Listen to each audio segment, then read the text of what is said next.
All right, I have 6:30 on the clock. Mrs. Minor, are we ready to begin? I'm ready if you guys are ready. Good evening, everyone. It's 6:30 on May 12th, and we are ready to begin our regular session board meeting. And as always, we start with a moment of silence, after which we will call the meeting to order.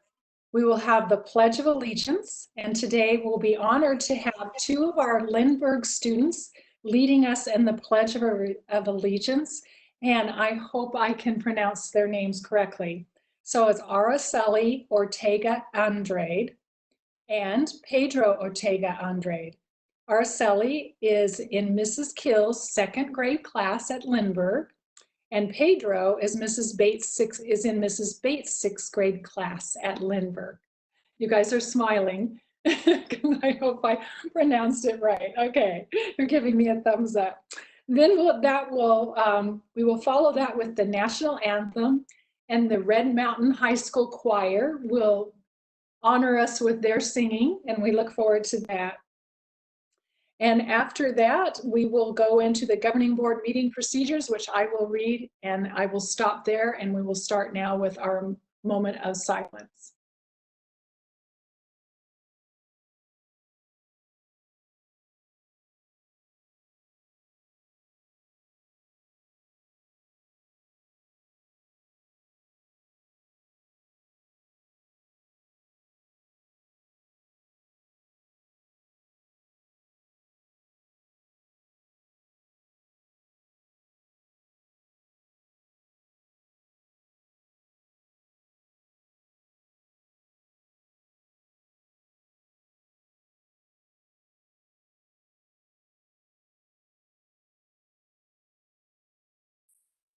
Thank you.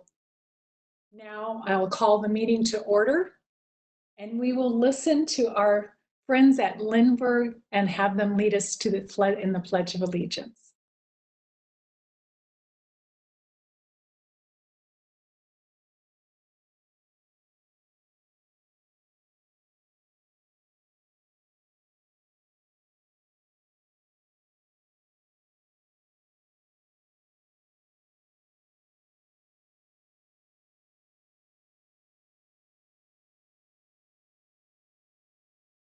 Hang on just a second. What's going on? Let me take over just a second. And I can't get my microphone back either, so I'm having problems here, guys. All right, Nathan, we can hear you. So Dr. Lesser, I'm going to ask you if you would just lead us in the pledge. I pledge allegiance to the flag of the United States of America and to the republic for which it stands, one nation, under God, with liberty and justice for all. Let me share national anthem.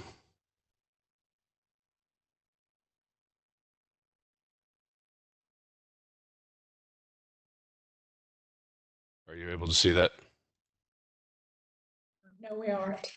No, we're still seeing the moment of silence slide. Okay, my apologies. I am going to have to leave this meeting very quickly. Something has happened with my dashboard because obviously my mute isn't working either. So if you will give me just one moment, I apologize for the difficulty. I'll be right back. Thank you, Nathan, for letting us know. Mrs. Minor, perhaps you would like to read the governing board meeting procedures. Wow. Yes, I will. And we will get back to those two items after I read this. Welcome to the regular meeting of the Mesa Public Schools Governing Board. On March 30th, 2020, Governor Doug Ducey announced that Arizona schools would be closed for the rest of the year due to the COVID-19 health crisis. In early April, when his stay-at-home order was issued, governmental functions, including school board governing board meetings, were exempted from the order. So while it is legal to have an in-person school district governing board meeting, our district is choosing to exercise safe social distancing for our meetings by using a virtual meeting platform. The following will be the rules we are using for our meetings. Although members of the board are not gathered in a central physical location, we do have a quorum in attendance at this meeting by video conference or telephone call. We are meeting by use of WebEx conferencing platform and live streaming through YouTube, which allows for members of the public to view and or listen to this meeting. You can access the live stream at mpsaz.org/live. I will repeat that again because I'm not sure that's on our screen right now, but it's mpsaz.org/live. If you need accommodations, please contact Martha Head, Assistant to the Superintendent and Governing Board. Her number is 480-472-0201. At this time, the board is taking public comment through an online form. There we go. That's right in front of your screen now. You can access it at bit.ly/MPS comment, which is on your screen. Submitted comments will be read aloud at the appropriate time during the meeting. All other meeting procedures will adhere to board adopted procedures to the extent practicable. A recording from this meeting will be available to the public via our district's board docs online software within 3 business days of the meeting. We apologize in advance for any unforeseeable difficulties and ask for your patience as we navigate unprecedented conditions. And as we mentioned in our study session, unprecedented is the word of the year. And we do have sometimes unforeseeable difficulties, and we appreciate your patience. And we certainly appreciate those who are working very hard behind the scenes at a very complex WebEx live stream. So thank you for all your efforts. You are certainly forgiven for anything that's unforeseen. So with that, I believe we are not, I haven't heard that we are able to go back to the kids. I know we will probably contact them for the next board meeting and have them there at that time, because I know their families were probably watching today and are a little disappointed. We are too. So we'll be sure and contact them for another board meeting. With that, we will go to the review of agenda. Dr. Lesser. Madam President, with the review of the agenda, if the board members have any questions or any concerns about the agenda, this would be the time that you could do that as a board. Thank you. I don't believe we do. I have not, unless somebody wants to, but I don't believe we have anyone that's spoken up to do that. So we are ready to move on to the governing board calendar. Excellent. President minor members of the board, we have in front of us the May and June calendar. So as we conclude our meeting this evening on May 12th, a reminder to the board that the last day of classes for our students is next Thursday, May 21st, and the last day for our school-based employees or our teachers will be May 22nd. We will have a governing board on May 26th. At this particular time, we have not identified a study session item.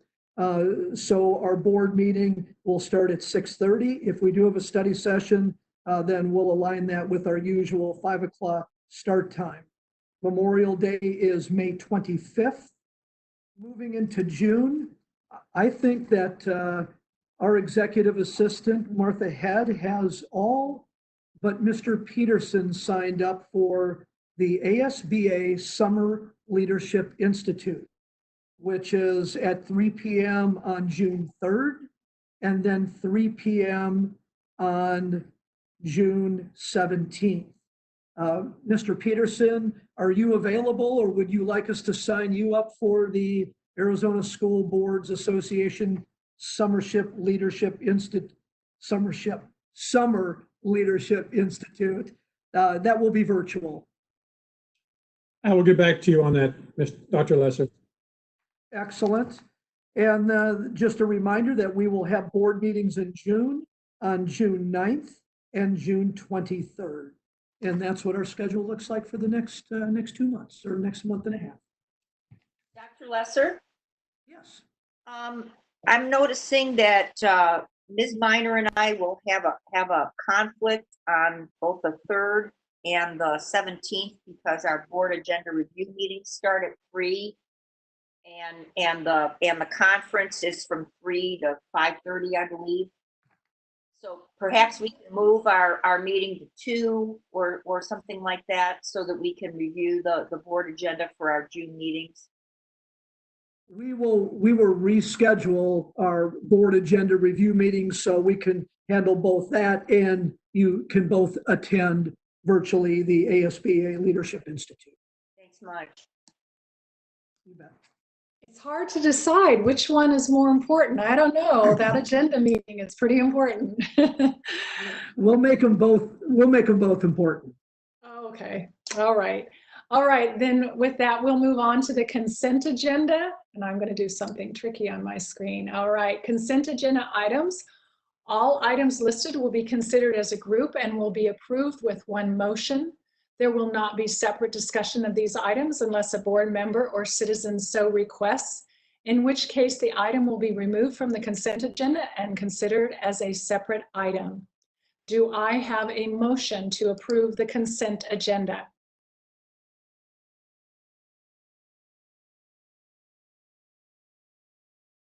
I approve the consent agenda. I'll All right. second. Okay, Mr. Peterson made the motion and Mrs. Richardson made the second. I need a vote now, starting with Mrs. Hutchinson, Aye. Mrs. Sears, Aye. Mr. Peterson, Aye. Mrs. Richardson, Aye. and Mrs. Minor, aye. That is approved by a 5-0 vote for the consent agenda. Thank you. Okay, on to action items. All right, so, hold on a minute. I recommend approval of the minutes of a study session meeting held on April 28th, 2020. President Minor, I'm going to recuse myself from 5A and 5B as I was not present to those 2 meetings. Okay, thank you. I recommend a motion. Do I hear a motion? So moved. Great. I heard that from Mrs. Hutchinson. Do I hear a second? I'll second. Jenny Richardson. Good. Mrs. Richardson, second. Now I need a vote. Mrs. Hutchinson? Aye. Mrs. Sears? Aye. Mrs. Richardson? Aye. And Mrs. Minor, aye. That's a 4-0 vote after Mr. Peterson recused himself from that vote. All right, next item, minutes of a regular meeting held on April 28th. Recommend approval of the minutes of a regular meeting held on April 28, 2020. Do I hear a motion? So moved. Great. That was Mrs. Hutchinson. Do I hear a second? I'll second. Mrs. Richardson seconds the motion. Now for the vote, Mrs. Hutchinson, Aye. Mrs. Richardson, Aye. Mrs. Sears, Aye. Mr. Peterson. Oh, that's right, you recused. Sorry about that. And Mrs. Minor, aye. So that's a 4-0 vote in favor of approving the minutes for April 28, 2020. Now we move to the minutes of a special meeting, including an executive session. I recommend a motion, and that is on May 5th, 2020. So moved. And that's Mrs. Hutchinson, second it. I'll second. Mr. Peterson seconds it. And now for the vote, Mrs. Sears, Aye. Mr. Peterson, Aye. Mrs. Richardson, Aye. Mrs. Hutchinson, Aye.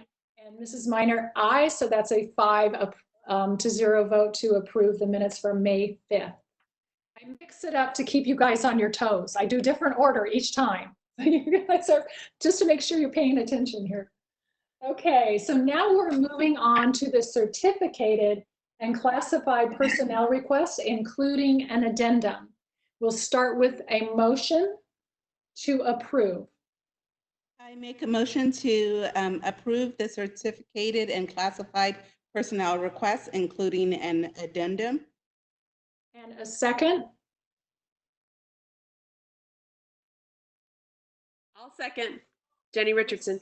Mrs. Richardson seconds it. I am going to recuse myself from this vote. I have a conflict in the personnel request, so I'm not going to be voting. So starting with Mrs. Sears, I need a vote.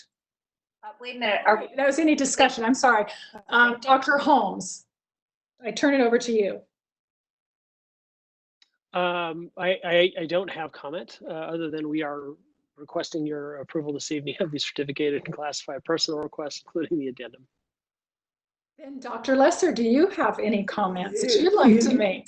President Minor, what we would ask you to do, I do have some comments, but the comments that I will make will only be done if you approve the personnel sheets for this evening. So I ask for your action on that first, and then I'll go ahead and introduce a few individuals that are on that list.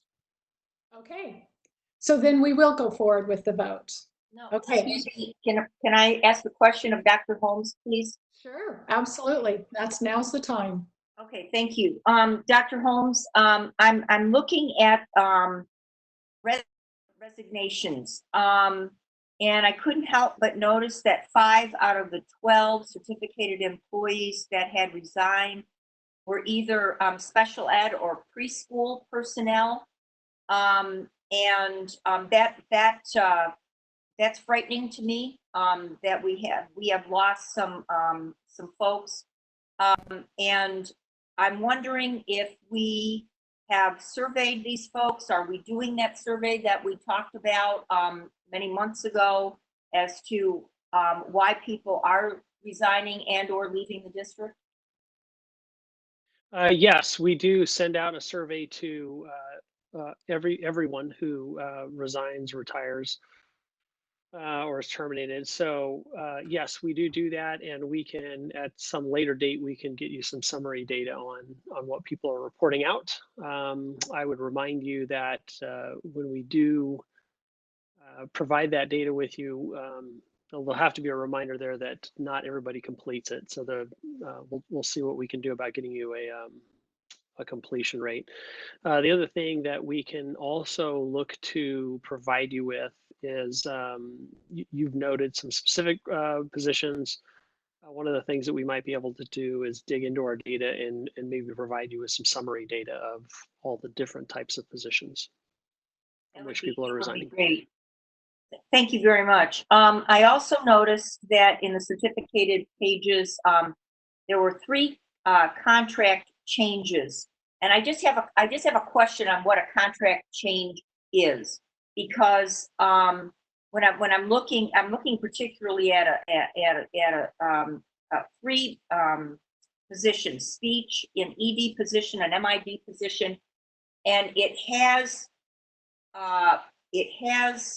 mentions that it's a change, but it doesn't say from what to what. So I'm in the chart. It mentions the position and the school and the date. We don't know though where people have come from or going to. A contract change is typically a matter of a contract either increasing or decreasing. Oh, okay. And that is, in my experience, that is almost always at the will of the employee. They are wanting to increase from a 0.6 FTE to a 1.0, or they're looking to decrease from full-time to part-time or something of that nature. Okay, thanks for that explanation. I didn't know what that meant, and that really helps to clarify it, and I won't be able to have to ask it again. Thank you. Okay, you bet. Appreciate it. Thanks. If that concludes any questions or comments, we will now take the vote. And I'll begin with Mr. Peterson. Aye. Mrs. Sears, Aye. thank you, Mrs. Sears. Aye. Mrs. Richardson, Aye. Mrs. Hutchinson. Aye. That is 4-0 vote in favor of approving the certificated personnel requests. Okay, we will move on to The classified, President Minor, could I share a few thoughts about what you just approved? oh, now's the time. Yes, absolutely. Yeah.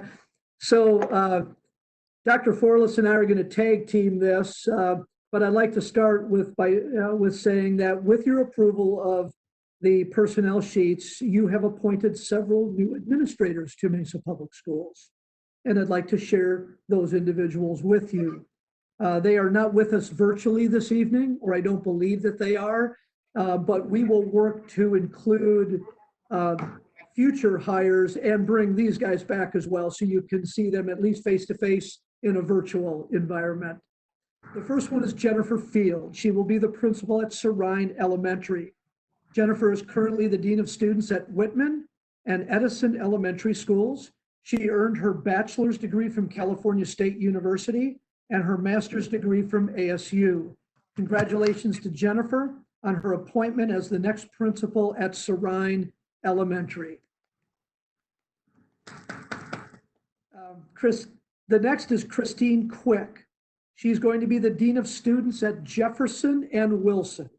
Christine is currently the title specialist for Jefferson Elementary. She earned her bachelor's degree from Bradley University and her master's degree from Grand Canyon University. Congratulations to Christine, our next Dean of Students at Jefferson and Wilson Elementary Schools. Next is Laura Whitinger, the Director of Financial Services. Laura is currently the Supervisor of Federal and State Grants for MPS. She earned her bachelor's degree from NAU and master's degree from San Diego State University. Congratulations to Laura on her appointment as the next Director of Financial Services. And last but not least on my list is Dr. Kristen Lilly, Coordinator of Psychological Services in Special Education. Dr. Lilly is currently a school psychologist for Mesa Public Schools. She earned her bachelor's degree from Juniata College, master's degree from the University of Utah, and her PhD from NAU. Dr. Lilly has significant experience as a school psychologist, and we welcome her as the next coordinator of psychological services for MPS. I'd like to toss it over to Dr. Forlis for 2 new hires on her team.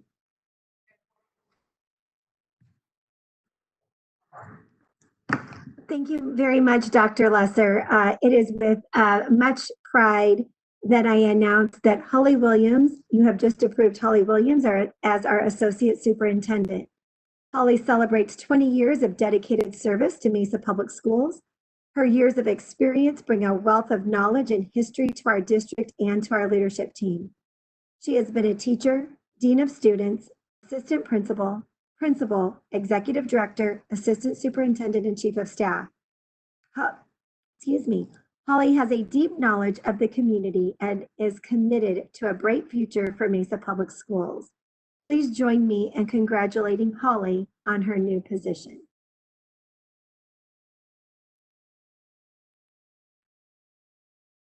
And I will continue on that Holly's move from area assistant superintendent to associate superintendent created a vacancy for an assistant superintendent position.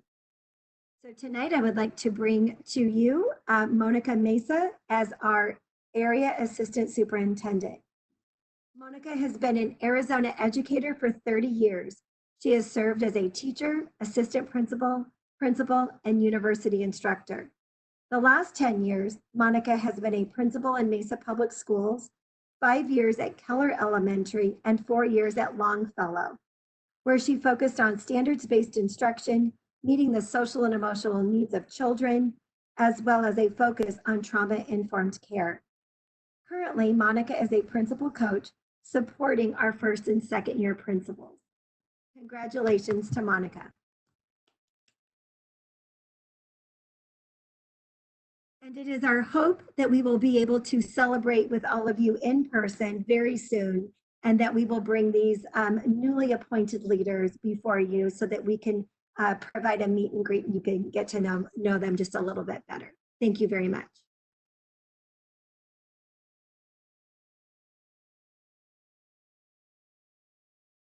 Thank you to both Dr. Forlis and Dr. Lesser. We do look forward to a time when we can congratulate everyone personally and see you face to face and get excited with you. So I will say personally, I'm really excited about the announcement this evening.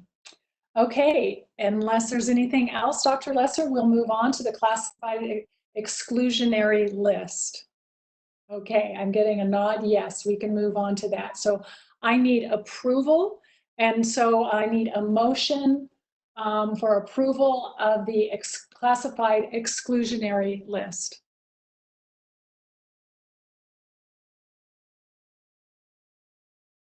2020-2021 classified exclusionary list. Thank you, Mrs. Richardson. Do I hear a second?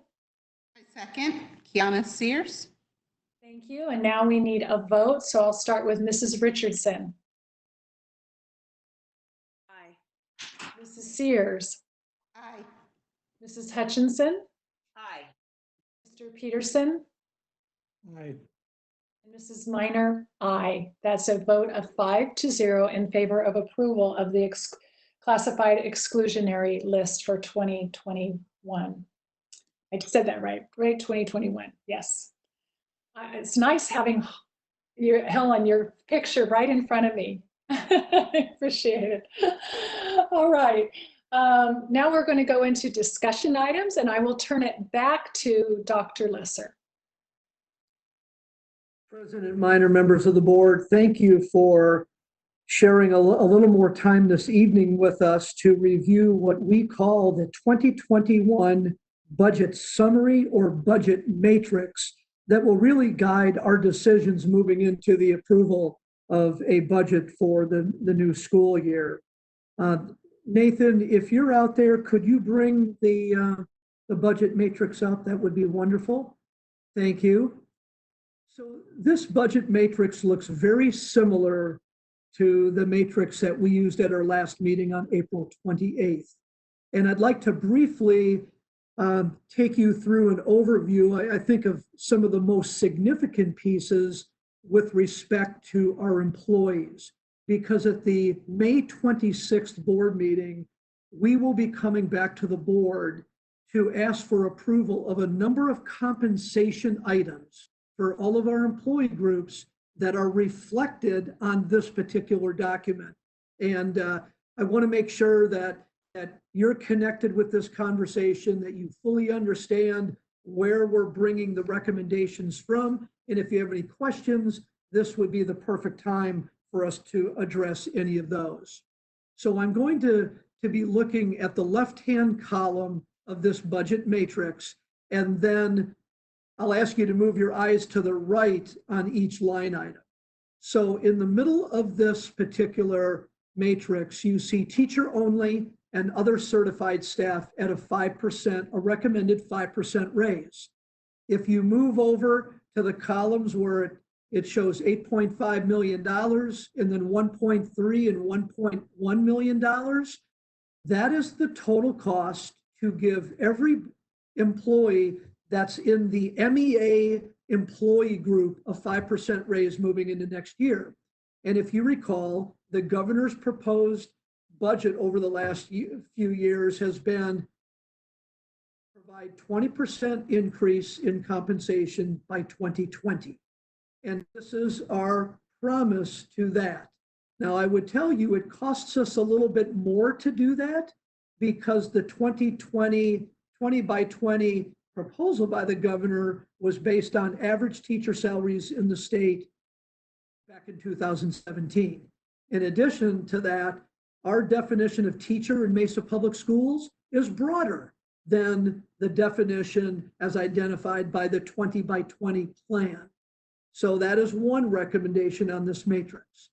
The next recommendation is classified salary increase. And those changes to the classified compensation plan is a result of our work to increase minimum wage to $12 an hour and moving forward to ensure that we've identified the appropriate separation or expansion of this particular compensation plan, so half of our employees aren't at minimum wage. The cost to correcting that in our compensation plan is a little shy of $10 million.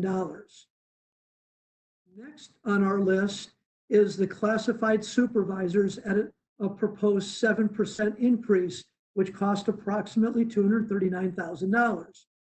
The reason why we're differentiating that is that over the years where we've increased minimum wage of the classified compensation plan, we have not increased the supervisors at a similar ratio or proportion. And we feel that the compensation of the individuals that the supervisors supervise are creeping up on the compensation received by the supervisors. So we're looking to request a little bit more in the supervisor compensation plan. And we also may have to make individual adjustments based on a recent compensation study of the appropriate placement of our supervisors relative to one another and relative to a competitive market across the state. And lastly is a 3% increase for our administrators, and want to make mention that that 3% does not include the superintendent's executive team, because at the last board meeting, I recommended and you approved compensation for next year for the team of individuals in the executive team. So do you have any questions about what will be coming your way for a request to increase compensation for our employees?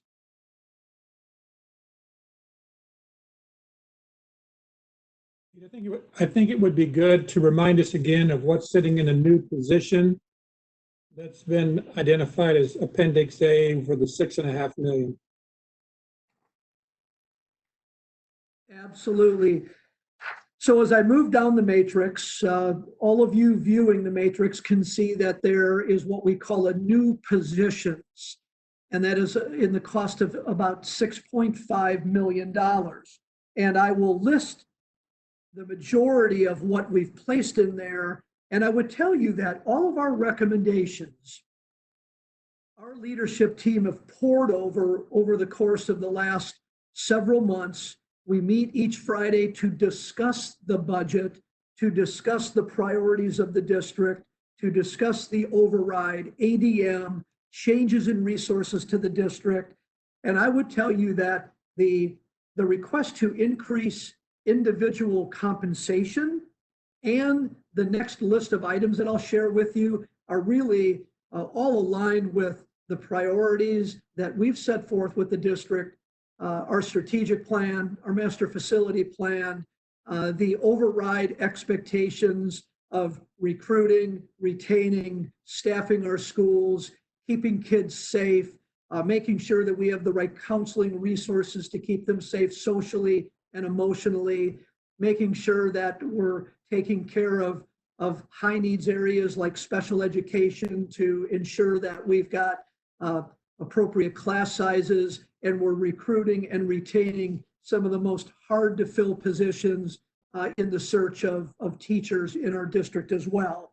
And these are the different things that align with that $6.5 million.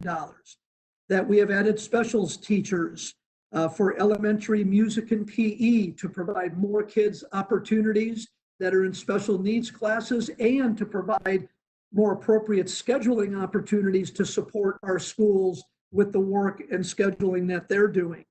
We are adding 4 deans that will serve 8 more schools in our district that have high enrollment and high poverty, to be able to support the principal and our teachers with mobility and challenges that are part of the combination of poverty, free and reduced lunch, and size of schools. We are adding 12.6 SLD resource teachers to meet the needs of increased demand of special education resource students. We're adding a gifted and talented teacher to expand that program. We are adding 2 assistant principals at Red Mountain and Mountain View High School. Those schools have approximately 3,500 students, and we believe that the additional administrative support is important to the programming taking place on those campuses. We are adding a support for the EDP program, which is the emotionally disabled program, where we support our teachers and principals who are leading schools with those programs. We are expanding our preschool program. So we're offering preschool at more neighborhood schools, so more families can take their children to the neighborhood school with their other children for preschool resources, preschool opportunities. Let's see here, we are adding 10.5 counselors. If you recall, last year, we added a couple dozen counselors to the elementary schools. As well, we're adding, I believe, 13 more through grant resources coming into next year. We thought it was appropriate that we address the counselor social emotional needs of our increased demands at our junior highs and high schools.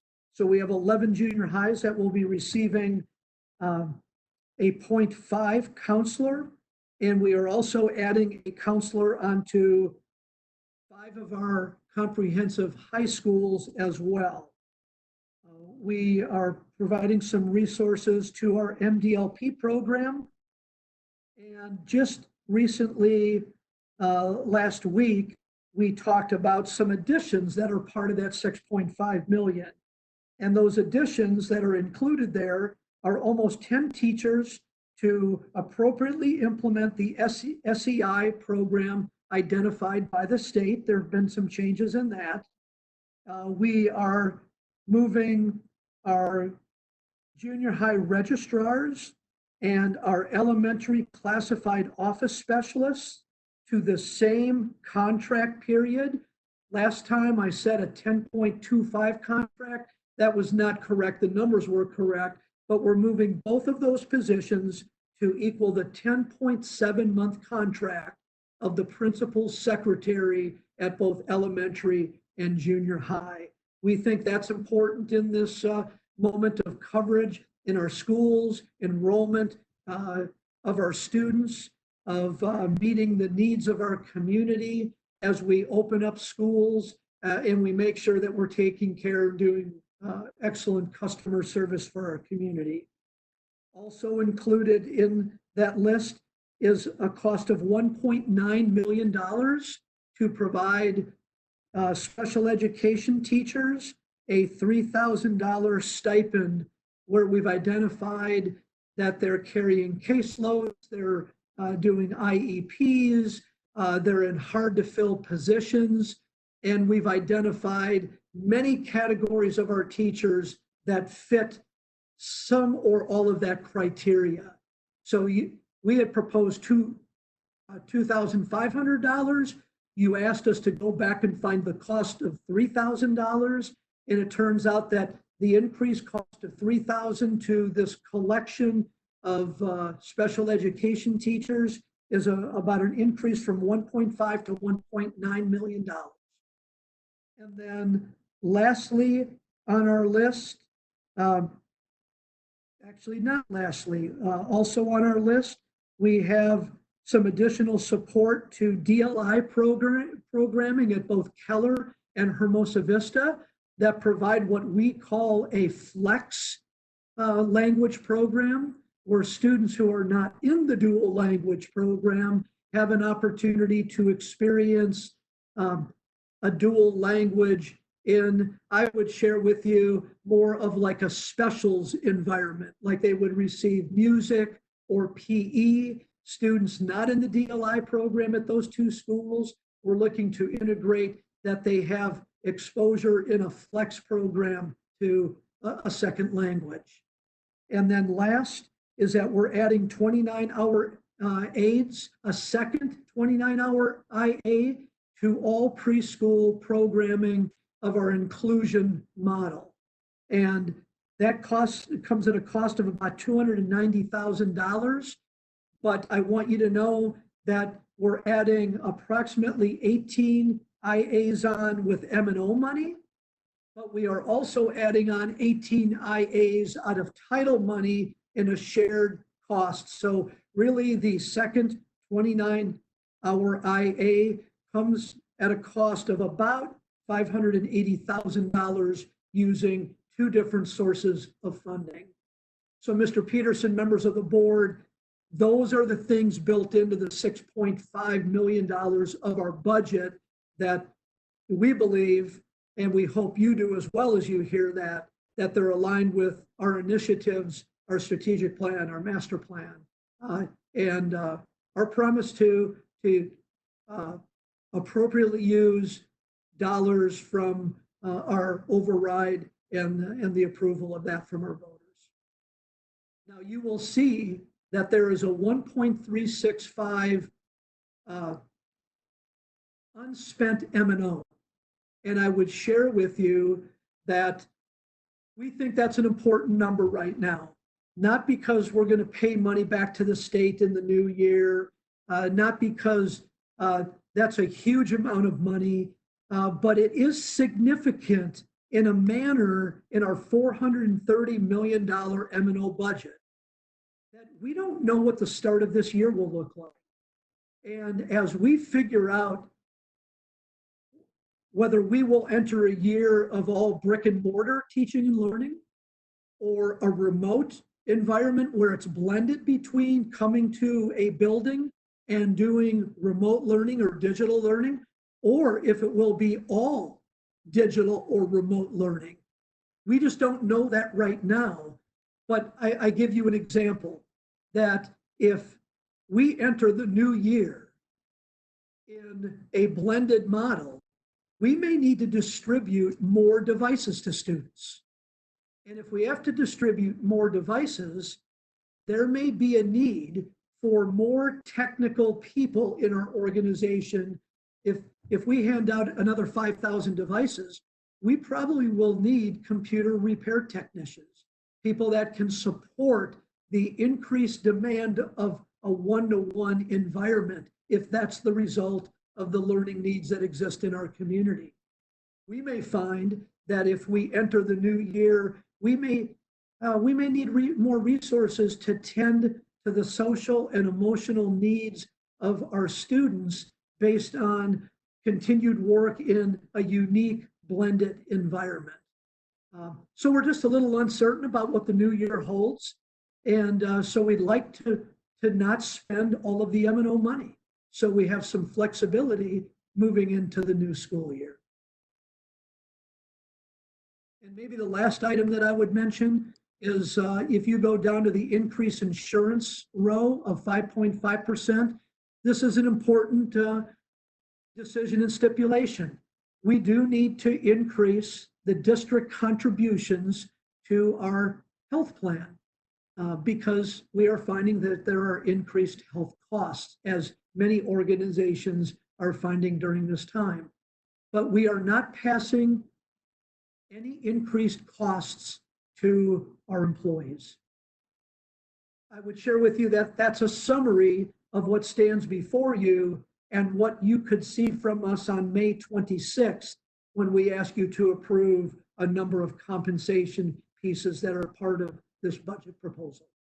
Any questions that you might have of myself, Scott Thompson, Sean Holmes, with regard to personnel, budget, and where we're headed? I don't have a question. I have maybe a couple of observations. As you go through this very, very well, by the way, it's very clear to me and multiple times. So it becomes more clear each time what's going on here. And what I see going on is that our money is going directly into the classroom. All of the things that are in the new positions, Appendix A, have a direct correlation within the classroom money.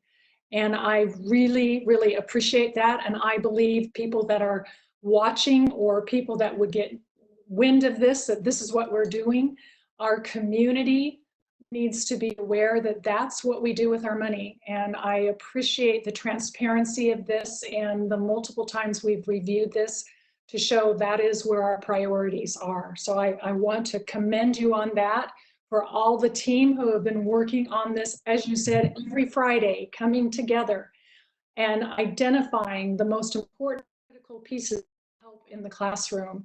With that, I noticed there were a couple of things, one of which was should help a little bit more discretionary money on their campus, was the additional paying for the additional secretary's help or the assistant that used to come out of their money if they allocated it or chose to allocate it to have someone extra in their office. It would come from the principals. We have now alleviated that from the principals, so that should free up some money for them to do other things at their schools, my understanding. And then the other was the meet and confer process has been, to me, very interesting to hear back about what has been going on there, to see how many voices have been heard in that process and how things are weighed out. And I appreciate the work that was going on there that helped us come up with the stipend for the special ed. And it was my understanding that the of those who would be eligible for the stipend was expanded at the last meet and confer. And maybe Dr. Lesser, you might want to mention that or bring that up. It might be a good time to do that. And I think those were the 3 items that I wanted to mention. President Minor, thank you for identifying. You're absolutely right. When we took a look at the extensive list of items that we thought should be part of the budget, we really did put the priority of how close is it to the classroom. Now, that doesn't mean that all of the things on the list were not important to our organization, but we really tried to say, how is it going to benefit kids in a school, in a classroom, their academic success, their college and career readiness, their support of social emotional learning, opportunities for learning. So you're absolutely correct. Now the stipend, as you had indicated, we came in at $2,500. We settled today in our recommendation at $3,000. And Dr. Holmes, if you could just share a little bit of that conversation, that I think you've had 2 meetings, 2 Wednesday meetings since our last board meeting. And if you could, share with the board a little bit about the conversation about crafting that group that would receive this stipend. Sure. Thank you, Dr. Lesser. So the actually sound check. Can you hear me okay? Yes, we can. Yep. Okay. So yeah, thank you, Yank. Thank you very much. So I think we knew we had an idea of our intention going into this, but when the rubber hits the road around specific positions, it's a rich conversation around, well, who would qualify for the stipend and who would not qualify for the stipend, because not everybody will. So we began with a rich discussion about what criteria should be to guide our decision-making process. Dr. Lesser had described that earlier to you. And at the end of the first long discussion about that, we had come to the conclusion that we weren't quite convinced that maybe everybody on the list was included that should be included. So in the week that followed, the team gave additional consideration to that. We came back this last Wednesday and agreed to add a few more to the list that were effectively, I'm going to say close to the criteria that we had established. So I think it would be important to say that it's the criteria was meant to guide the discussion and decisions, not to be the end all of who qualified and didn't qualify. But at the end of the day, we are going to, upon your consideration and approval, we're looking to provide stipends for our teachers who are working with students in the area of special education. And as we've discussed in the past, this is probably the most significant area of need for us when it comes to staffing. Each of the last few years, special education vacancies represent about half the vacancies that we have in the certified world.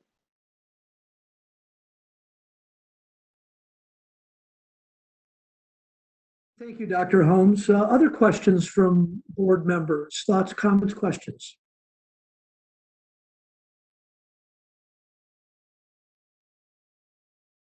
I just wanted to make mention of my appreciation to not only the admin, but also the employee groups, MEA and Mesa.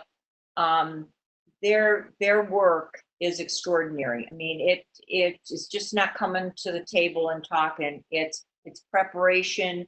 It's polling teachers and classified staff. It's frankly, it's thankless work, but it's really, really important work because it gives our employees a voice at the table, and it allows the district to hear from the employees where the money could be of most benefit from their perspective. So I really appreciate all the parties at the table sharing their perspectives and all the hard work it takes to represent those perspectives to each other, and then the ironing out of the consensus. It's important work, and I just wanted to acknowledge that this work is absolutely essential.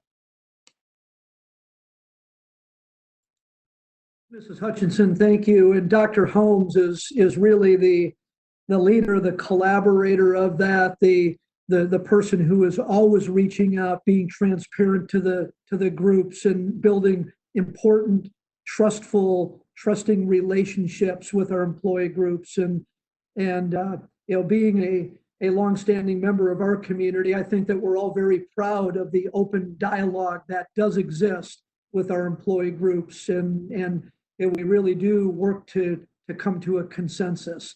Not always can we deliver everything that everybody wants, but I think this budget is a perfect example of continued collaboration to say, how do we meet the needs of all teachers? How do we meet the needs of classified staff?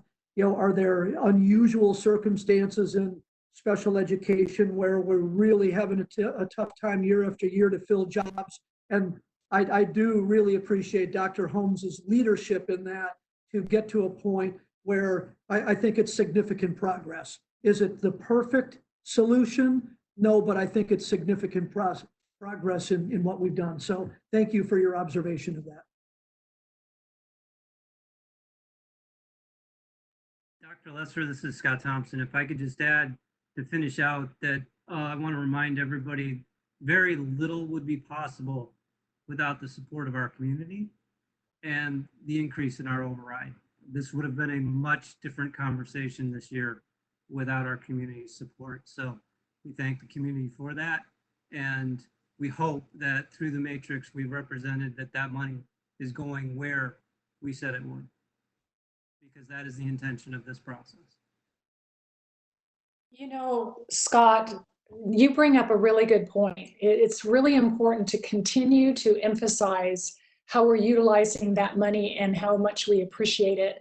And I don't know if it's already in the works or you've even considered this, but some kind of communication with our community that itemize all of these things and how they do benefit our classrooms. I don't know if that's a newsletter beyond just our parents, but to the community at large as a whole. I don't know what that would look like, but it would sure be nice if we could do that, and probably well worth our time and hopefully small investment to do that. President Minor, thank you for those comments. I know Helen is on our meeting right now. I know that she's been thinking about that probably for about 12 months. So we've got one of the best already thinking about what that communication would look like. How would we get it to people? How would we share the story and the appreciation for the support of Mesa Public Schools from the greater community in Mesa? So I think you're right on it. And it's important that we tell the story of the work we are doing and where the resources are going. So we will absolutely work on that story and sharing that with others. Well, I will second that we do have the best working on that. I agree. Thank you.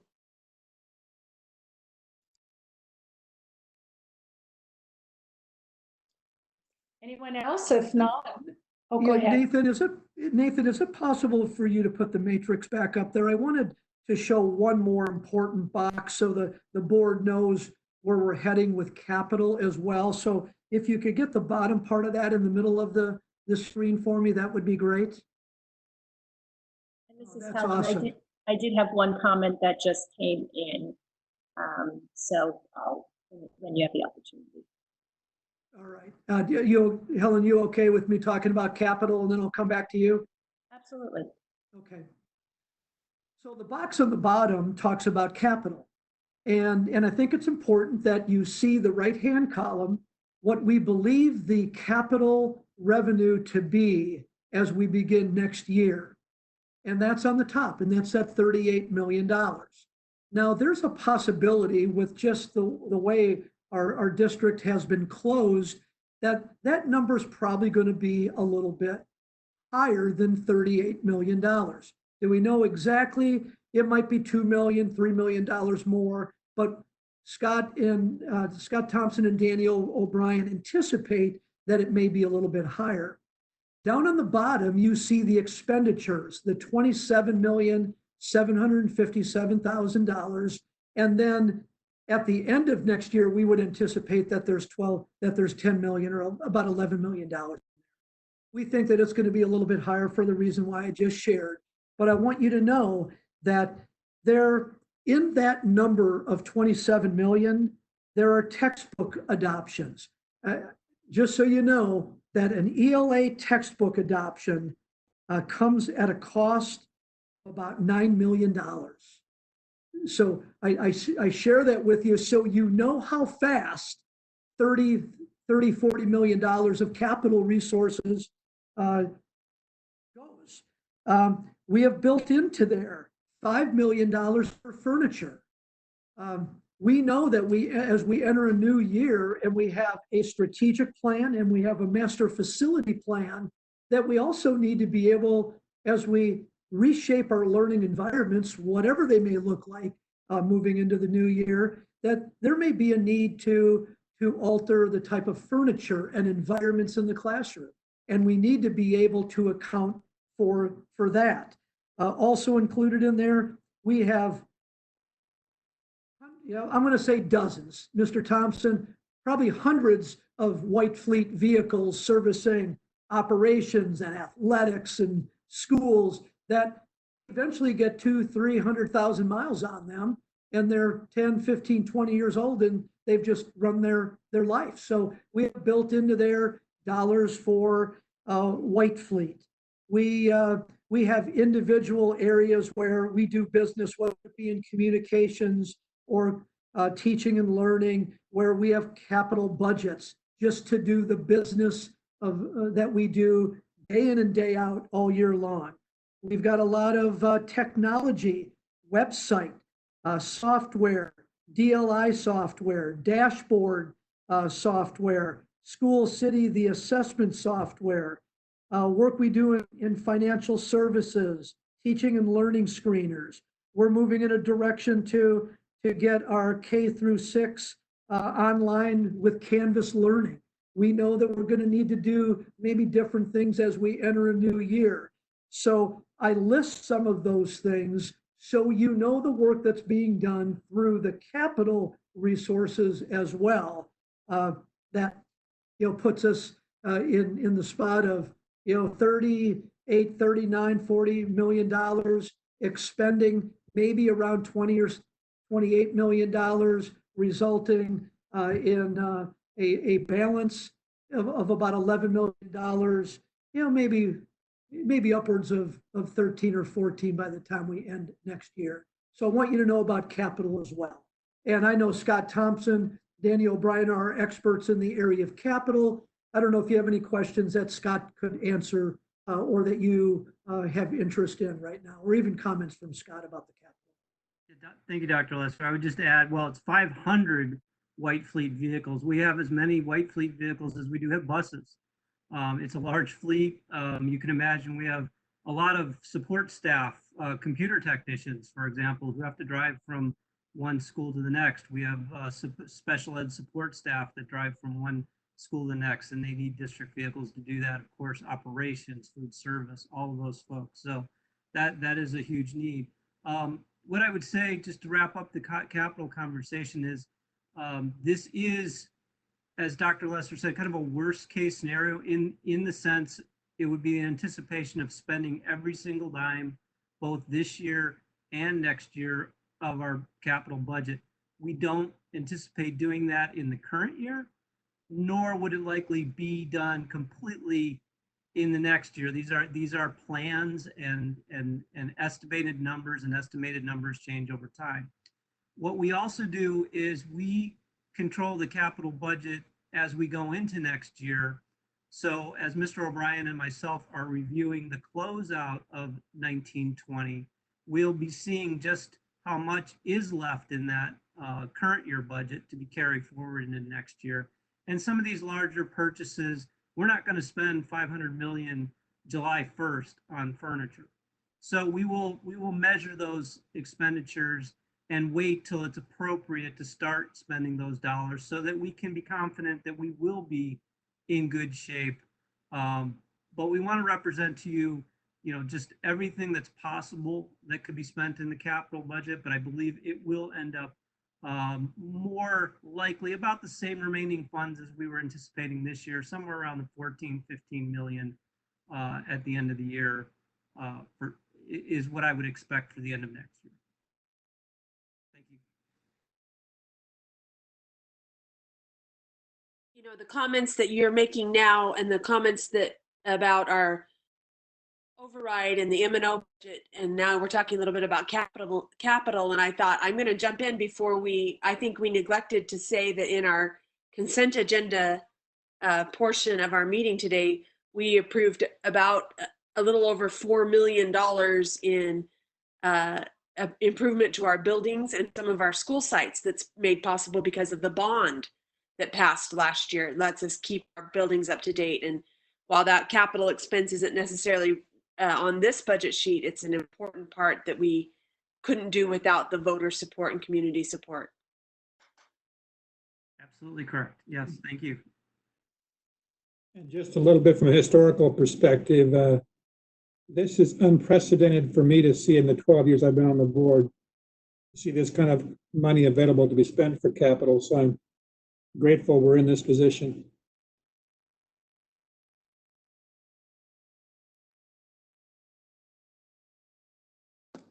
Be careful when you say that. Always afraid to let them know we're feeling a little more comfortable, because that's when they come and take it away. Just to address that, we have a lot of pent-up demand for things like furniture and white fleet. And what we're doing is establishing 5-year plans. We can't fix everything tomorrow, but we can prioritize, and we can establish a long-term plan for how we're going to address some of these needs. And hopefully we'll be able to complete those 5-year plans, but ultimately we will adjust them as needed as things develop with our budget over the next few years. But we have strong plans in many of these areas. Textbook adoption, white fleet, all of those areas have long-term plans. Well, and I'll go to Mr. Peterson, and that what you're saying really is thank you to our community, because this is possible because of the override in the bond. Otherwise, we'd be, as Mrs. Richardson said, very, very different scenario. So I think your point, Mr. Peterson, is well taken in the sense that it was our community that helped us get into a better place. So we appreciate our community for voting for both the bond and the override.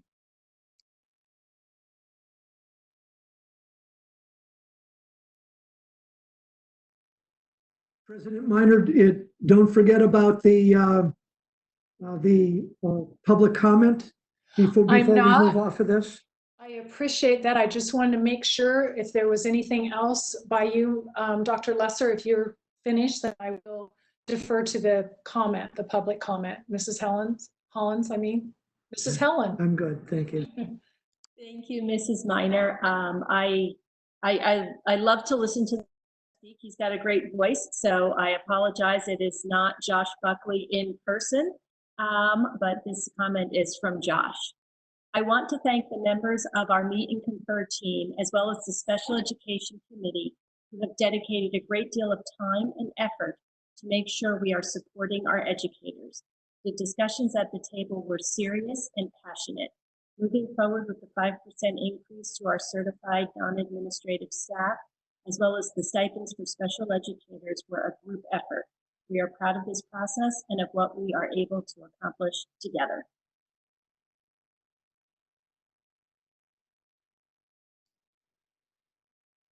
Thank you, Mr. Buckley. We always enjoy hearing from you, especially when it's good news. Thank you. We appreciate that. Okay, if there is nothing else on this item, then we can move on to the update on school closures. President Minor, members of the board, before I hand it off to Dr. Forless, the last couple of meetings I've attempted to give shout outs to people just about the tireless work that they've done on behalf of our community. And tonight is no different. I'd like to just celebrate a couple different departments. Number one, teaching and learning has really worked tirelessly to train and to facilitate and to communicate and to make sure that people have the most up-to-date information about state waivers, about grades, about tools that can be used to enhance learning, to support for students who maybe are just struggling with the different learning environments. And under the direction of Dr. Eastlis,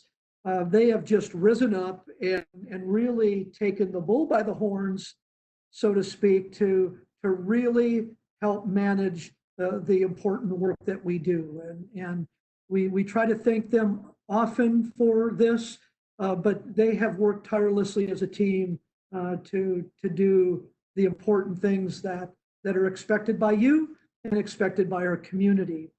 The second area that I'd like to celebrate, and it is an important area, and I look to Helen Hollins, I see her on the bottom of my screen here, that her team, whether it be Heidi Hurst or Miguel or Dr. Forrest or Martha Head, that we communicate every day through with insight to our administrators about the most up-to-date information that they need to know about, that their people need to know about. They're kind of the collection area of making sure that everybody is informed. And we know that in-person meetings are extremely valuable, but we're doing a lot of WebEx and we're doing a lot of written communication, and that we couldn't do that work without Helen and her team to help facilitate that. And I want to tell you, every day at 4 o'clock, we get together on a phone call to say, what is it that we need to communicate to our people? And all of the departments, they filter all of that through Helen and Miguel. And the result, I think, is just a quality communication that we're proud of each and every day. And so kudos to Helen and her team of the people that I rattled off. Those two groups, I think, are sometimes unsung heroes, and they really have helped us do the work that we need to during this unusual time. So now I will turn it over to Andy to do the business of the day in the update like we usually do. Thank you. Thank you, Dr. Lesser and President Minor and board members. This is our regularly scheduled school closure update. We closed school on March 16th, and here it is, May 12th, about 8 weeks later. And you are going to get an update on school closure and then what we are beginning to do and think about in terms of reopening our school. So you'll know that we are constantly staying on top of the latest and greatest information. Governor Ducey provided a press conference today where he spoke about the executive order and provided some additional guidance as he begins to open up the Arizona economy. So we're watching that very closely. That has an impact for us on what employee work will look like. And we'll talk about that later in the presentation. And then also want to make sure that you know that Superintendent Kathy Hoffman, State Superintendent of Public Instruction, has crafted a opening school task force. It has been our plea that we have a statewide task force that comes out with a statewide guidance on what this will look like when we are opening up our schools to our children. You'll be glad to know that we have Mesa Public Schools teachers and leaders serving on subcommittees. So they are shaping some of the influence and telling the stories of Mesa Public Schools as they work collaboratively towards solutions. So Nathan, if we can pull up our presentation of school closure update. Thank you, Nathan. And we're going to go on to the next slide. And this is an outline of this evening's presentation. As you have become accustomed, Dr. Eastlis and Mrs. Baca will provide brief overviews of learning resources from now until the end of the school year. And Dr. Holmes will chime in on employment matters and what that's looking like. Mr. Thompson will have a conversation around facilities. Mrs. Loria will talk about community partnerships. Mrs. Gregson will talk a bit about policy. And then Holly Williams will talk about the opening of school task force that she will be leading and coordinating with our superintendency team in the very near future. So that is an outline for our presentation. Our next slide. I will turn over to Dr. Eastlis to speak about learning resources. Tracy. Good evening, President Minor, members of the governing board, superintendency. Dr. Lesser, thank you for the shout out for teaching and learning. It's kind of like the Academy Awards. If I started naming all the people who are just involved in this team, it goes across departments. So for lack of having that list ready, just a huge shout out and thank you to members of teaching and learning and ed tech and all of the other departments that have really come together to help provide as many resources as possible for our schools. So with that, where we're headed right now, as you can see, the first bullet item on the slide is data collection from our teachers and our leaders. We currently have a survey out for our teachers to submit some data for us to take a look at so we can see really what is working, what's not working, what resources have they found to be effective, what do they hope that we continue to look for to help them build some exemplar units and provide support, whether we come back face-to-face, hybrid, remote, whatever that's going to look like, and how we're going to change teaching for the future in the new normal. So we're busy gathering that data currently to take a look at those tools, how we're going to identify where our students are at when we begin next school year and identify any gaps so that we're ready to go. We'll have a portal that's ready in the next couple of days, we're hoping also for teachers to start submitting resources and lessons and just examples that we can continue to share and provide professional learning for all of our teachers and leaders as we continue to move forward. So that's in process right now. Along with those professional learning and exemplar units, the team will continue to build out some resources working in collaboration with teachers throughout the summer and into next year around what that learning looks like. As we move into the next couple of weeks, we are busy getting ready for summer school. And as we talked a little bit last meeting about MDLP moving over to, all the summer school, high school programs and secondary moving over to MDLP into that online remote learning environment, we will be offering 2 free semester-long courses for all of our students through MDLP.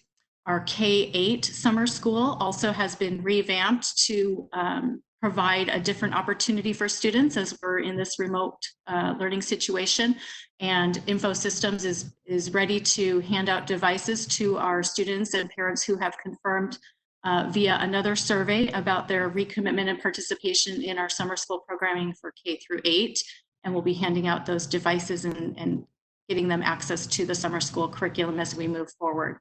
So we surveyed a little over 7,500 of our elementary and junior high students, and currently have 650 of them signed up to participate in this remote learning opportunity, and opening it up to 8th graders, which we hadn't done in the past, to ensure that we continue with learning throughout the summer to fill any gaps that we can.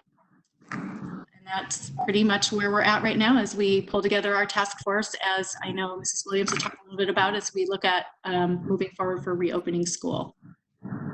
Thank you. And I think Mrs. Baca is next. Perfect. Good evening, all. So, another update here on our learning resources and the use of Freckle. We see every week just the number of lessons that are completed, and we're just over 200,000 sessions at this point. There's an average of 0.41 math and 1.11 ELA grade level growth since closure. So we're pretty impressed. We had been using Freckle in our self-contained classrooms many of our classrooms since the beginning of the school year. And when the closure occurred, really accelerating the use for our resource teachers and resource students. The feedback we're getting from teachers is very positive. I think one of the most positive items that teachers feel is the accessibility of data. So at any point, they can jump in and look at how many sessions a student has completed, look at their growth on a weekly basis, monthly basis. So we're getting a lot of positive feedback from our teachers on using the Freckle. And of course, we'll continue to use through the end of year. We're looking at what it would look like to keep this as a resource for all of our special education teachers next year, and exploring that, and exploring just feedback from teachers, and going to do a deep dive as soon as we enter summer and make some decisions about continuing to use Freckle. You can see the data is broken down here by school site with the number of teachers using Freckle, and then the number of sessions that are completed by school site. And Nathan, the next slide. So we are currently, it's a really important time of year for our students who have IEPs. This is a time of year when our students not only get report cards, but they get progress on their IEP goals. It's a very different situation. Our teachers are really being pressed to be creative and to work very differently when we're talking about progress on IEP goals. So it's meaningful for parents and meaningful for teachers to watch the growth of their students on their individual goals. So we've been working closely with our teachers, providing video tutorials on data that they can use, creative ways that they can collaborate and partner with parents on reviewing goals and sending homework that teachers and parents can work on collaboratively to measure progress. And so it's a very different venue for our teachers, and we're just really, really proud of them, and they're just really creative thinking around how they're reporting progress towards goals. Another reason that this is really important for us is that when we resume school, there'll be a lot of conversation about compensatory education. And the decisions around compensatory education, which means providing above and beyond a regular school day to make up for time or educational gaps that occurred for our students.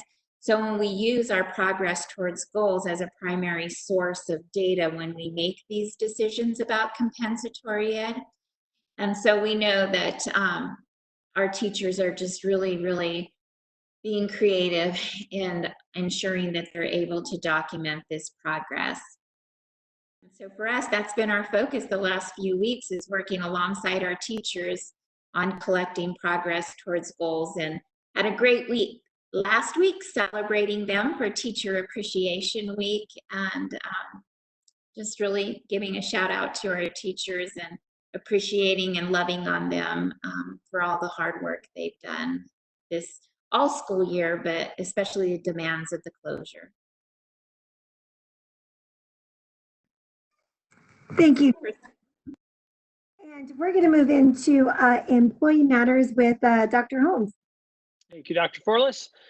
So first, I'd like to start by just reminding that as part of the budget discussion, we had talked when we last met, we talked about holding back certified contract, being very uncertain about how the school year would start and whether or not we would necessarily need all the contract that we initially pushed out. So we had communicated that we are holding back some of our certified contract. The next logical question might be, well, are you also thinking about that in the world of classified hourly? And the answer is yes. We are thinking about that in the world of classified hourly, and specifically, we're starting to contemplate: are there positions that we perhaps may not want to fill at the moment until we have a clearer picture of how school is going to open? So, as Holly heads up the opening school task force, as that group begins to do its work, we think that that'll inform how we proceed with hiring our classified positions. But we're going to wait at least until we get some initial feedback and work out of them before we proceed. So all of these positions are budgeted, and we're ready to hire on them. We're just going to hold on hiring for now until we have a clearer picture of how school is going to start.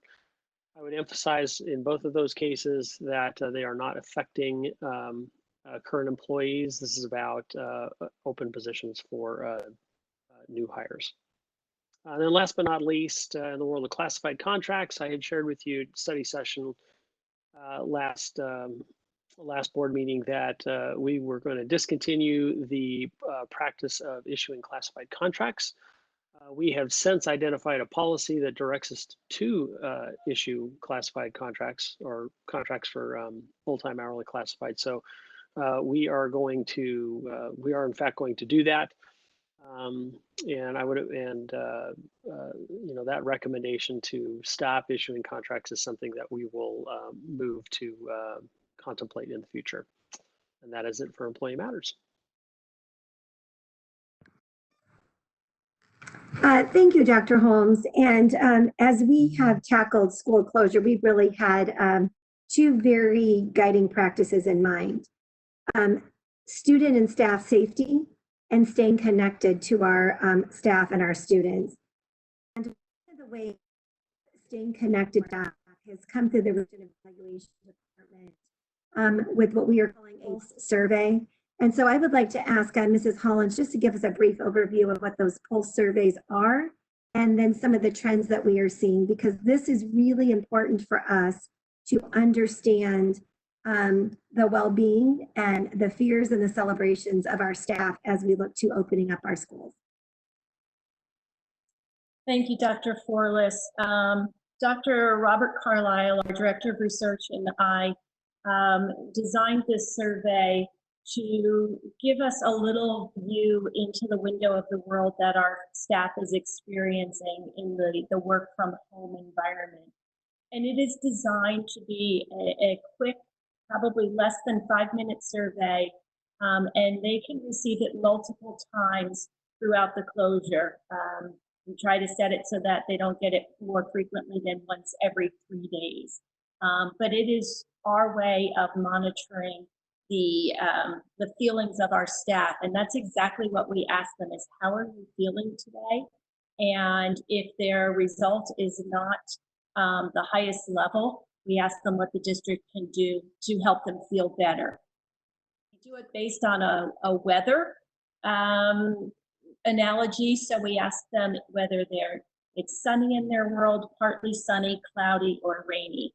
And we track this by broad categories of who they are in the organization. And we're also tracking it by day of the week to see if we're seeing any trends there. I will tell you the top level trends that we see are that our certified staff have the most cloudy or rainy days in their days. About 25% of them say that they're either cloudy or rainy, meaning that they're struggling with something. Everybody else runs a little bit closer to 18% or so. We're not seeing any particular trends based on the day of the week.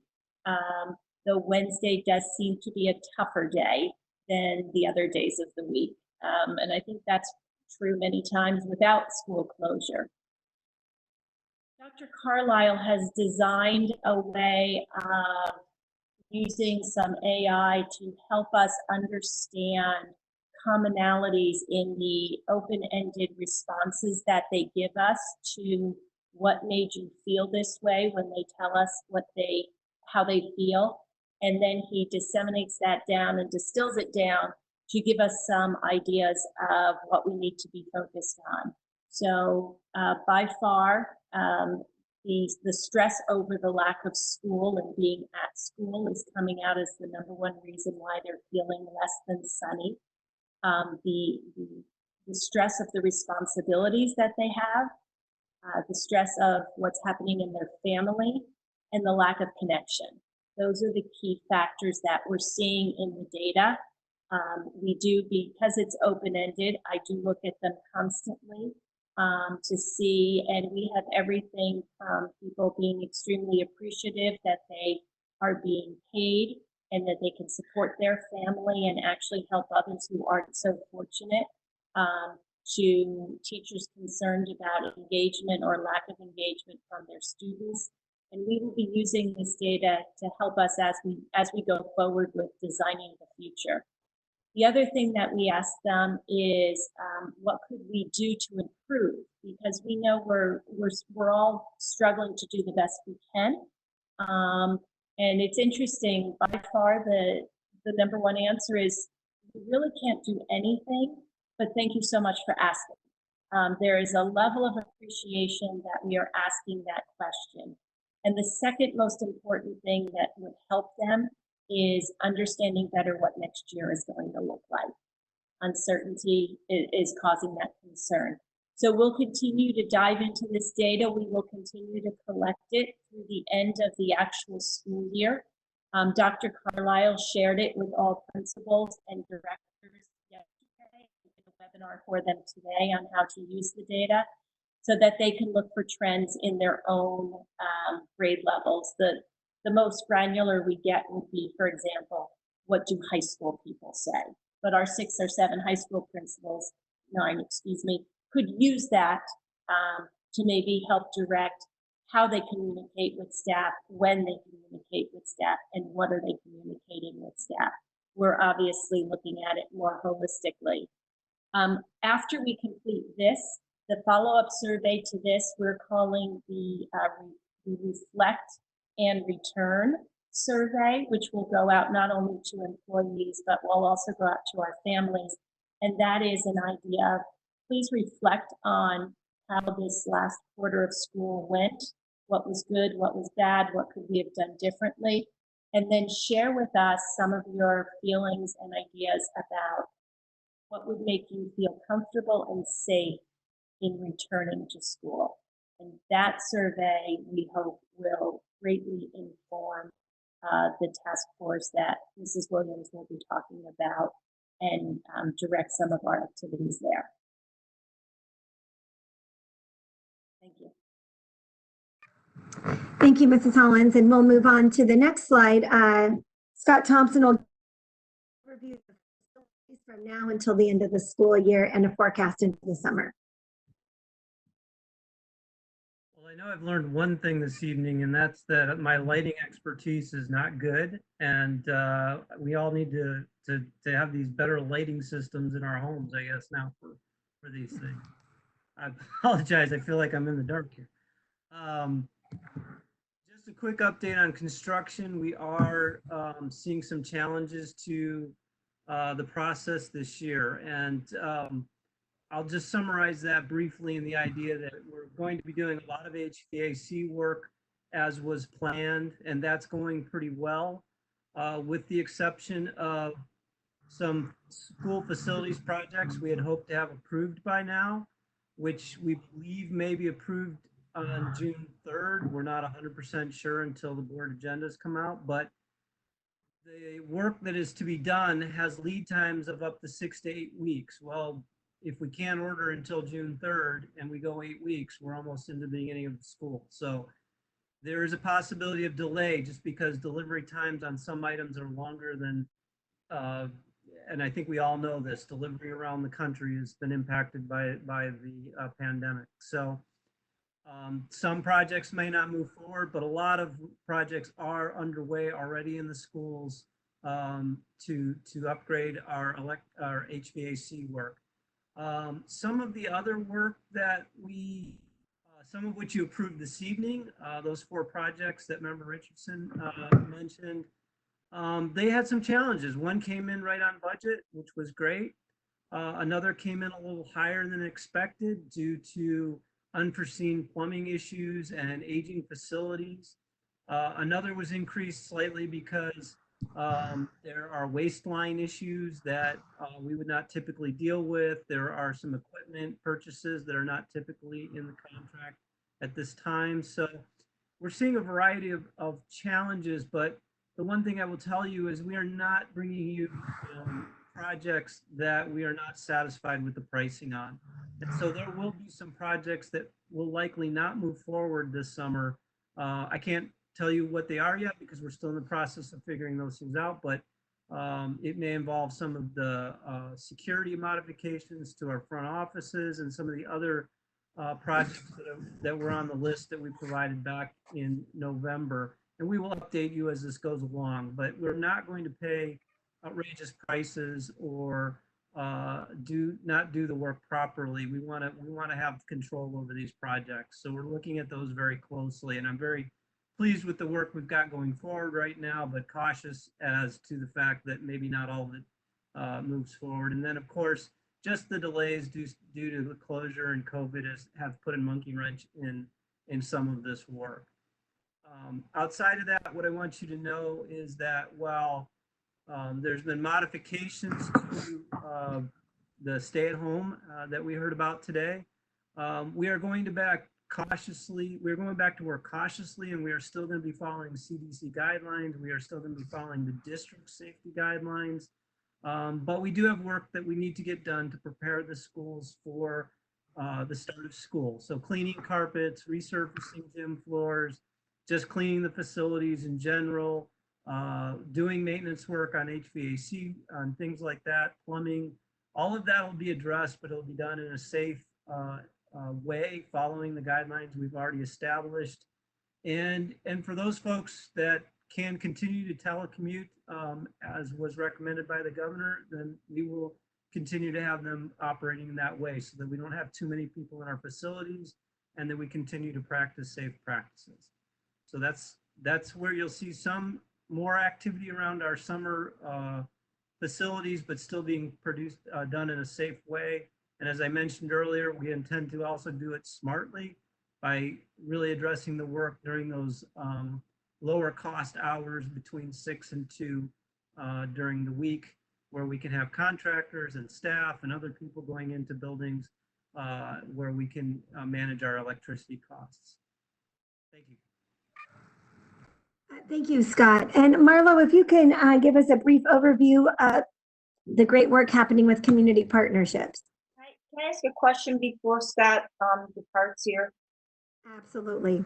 Thank you. Scott, I'm as we've gotten into the century mark now, and with the uncertainty of the cleaning of schools and all of the work that needs to be done, I noticed all of the lists that you had there.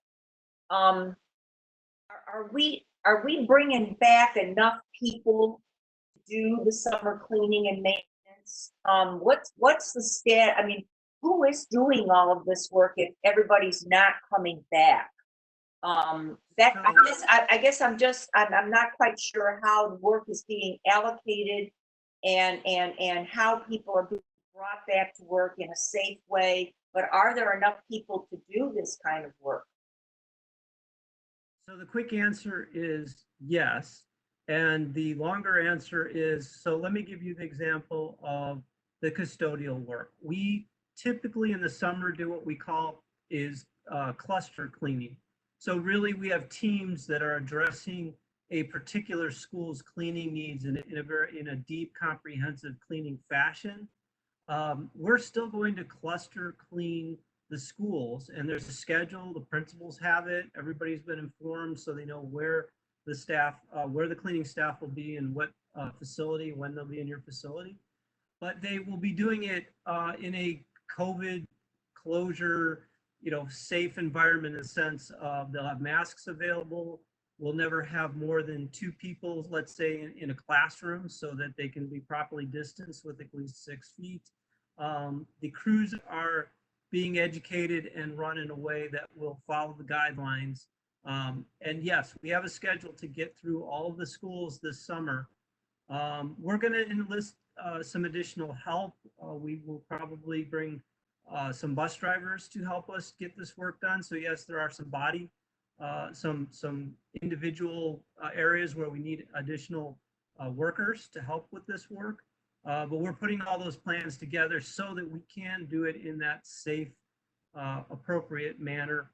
Same thing for maintenance. They've been kind of working this way off and on as things break down, but we've got preventative maintenance work that needs to get done this summer, and we just can't fall too far behind in the maintenance of the facilities. So they'll be coming in on rotating schedules. We're looking at different, lots of different ways depending on the different areas, but making sure we do it safely. And yes, I think we have the appropriate staff and the amount of folks available to us through our classified groups, whether it be the bus drivers and transportation, custodial cleaning, maintenance and operations staff.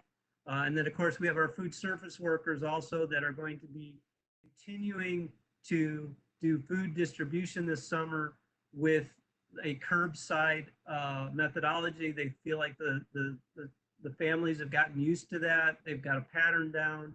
And so once school ends, we will reopen a summer feeding program that will be 4 days a week, but it'll still be curbside and it'll go through the month of June. So we'll need additional staff to support them. So yes, we have access to the additional staff, but we're doing, and the additional staff helps us do it in a safe manner.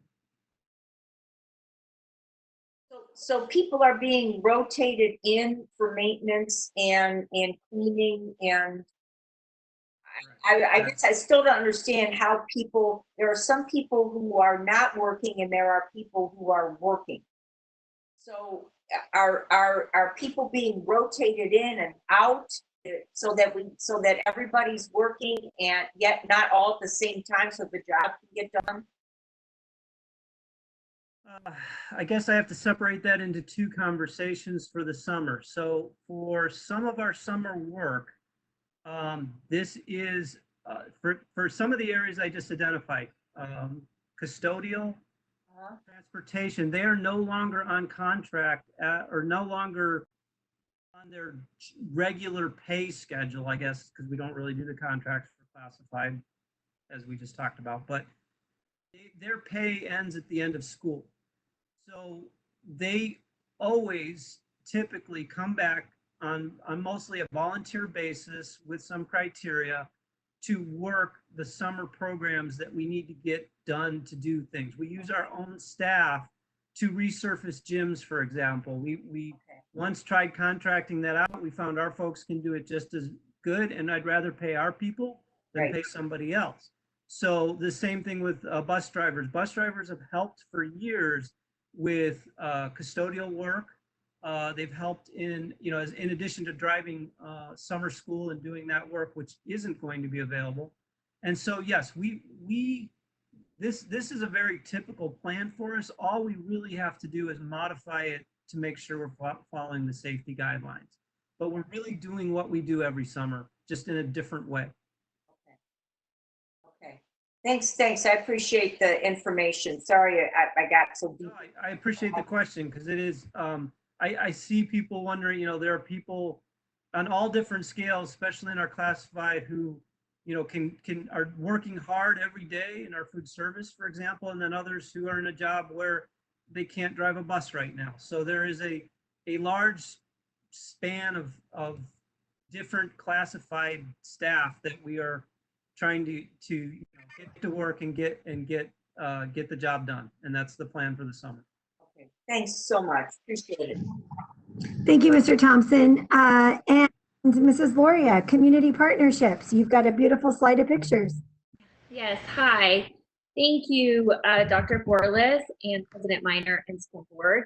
I've had the privilege and the honor to be working with different departments to support our students who have been probably our most vulnerable population of students, in particular our McKinney-Vento homeless students, and then also students in our communities who don't have access to adequate technology to be able to access not only the learning resources, but also their family to access really social service resources.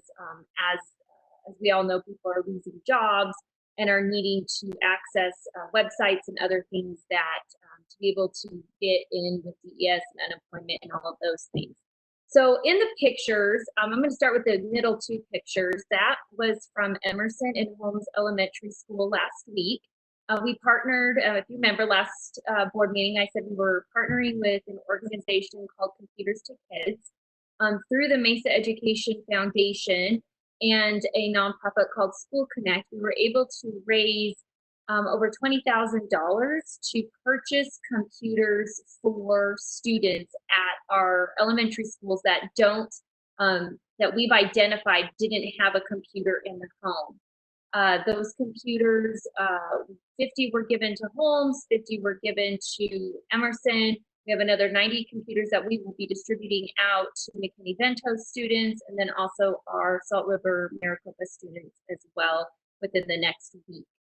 And the distribution went really well, was actually featured on Channel 3 to really showcase the digital divide and that this has exacerbated with this COVID-19 crisis. The picture on the right-hand side, the last two pictures, are our distribution center in where we have been collecting food and hygiene donations to service our McKinney-Vento homeless students that are living in motels off of Main Street. You can see the bus there, transportation through Jeannie Vandermark's folks. Actually have 4 buses that will show up on Fridays. And then we have community education staff that is loading the buses with those bags that you see on the picture below. Those bags are filled to the brim with donations from Midwest Food Bank and then also through AZ Bring Food. And then those bags are actually taken to the motels that we've been able to identify that students and their families are living in, and then are able to be distributed to them on a weekly basis.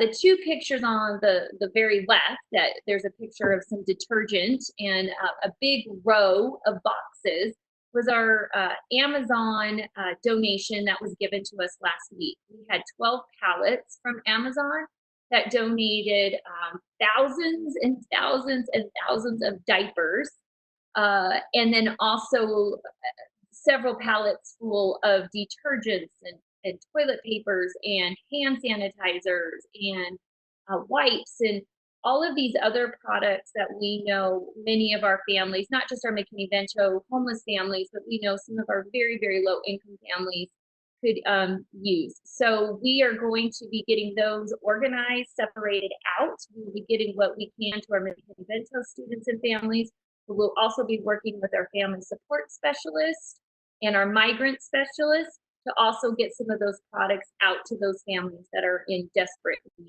of them. As you can see on the right-hand side, those are all of the partners that have been working with us over the last couple of weeks, either financially or through other contributions.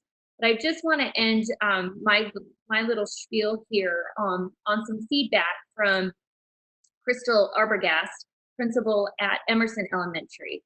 And I asked how the distribution of the devices went. And she said that some of the best stories were the parents who sat down with the ELAD tech and created email accounts. Then they came to the office, corrected the made up email addresses in Synergy, and got access to the parent portal. Some of our moms were so proud to walk away with their own email address. It's wonderful to be reminded of some of the very simple things we take for granted. Not only did families get a laptop today, some moms walked away with a newfound sense of independence. It's been a really good day. So all of this work and kind of the chaos that goes along with it, it's feedback like that that makes this work or worth it. We are hoping to continue the services all the way through June 30th, and if needed, even after that. Thank you for your time. Thank you, Marlo. Amazing success stories. I love that you're capturing those because that's really the heart of the work that is being done. Thank you so much. Okay, I have a question, Dr. Forrest, to Marlo. Do you need volunteers to help you with the diapers and the detergent and all of those things? You said you have all those flats of them pallets. Do you need volunteer help to distribute that?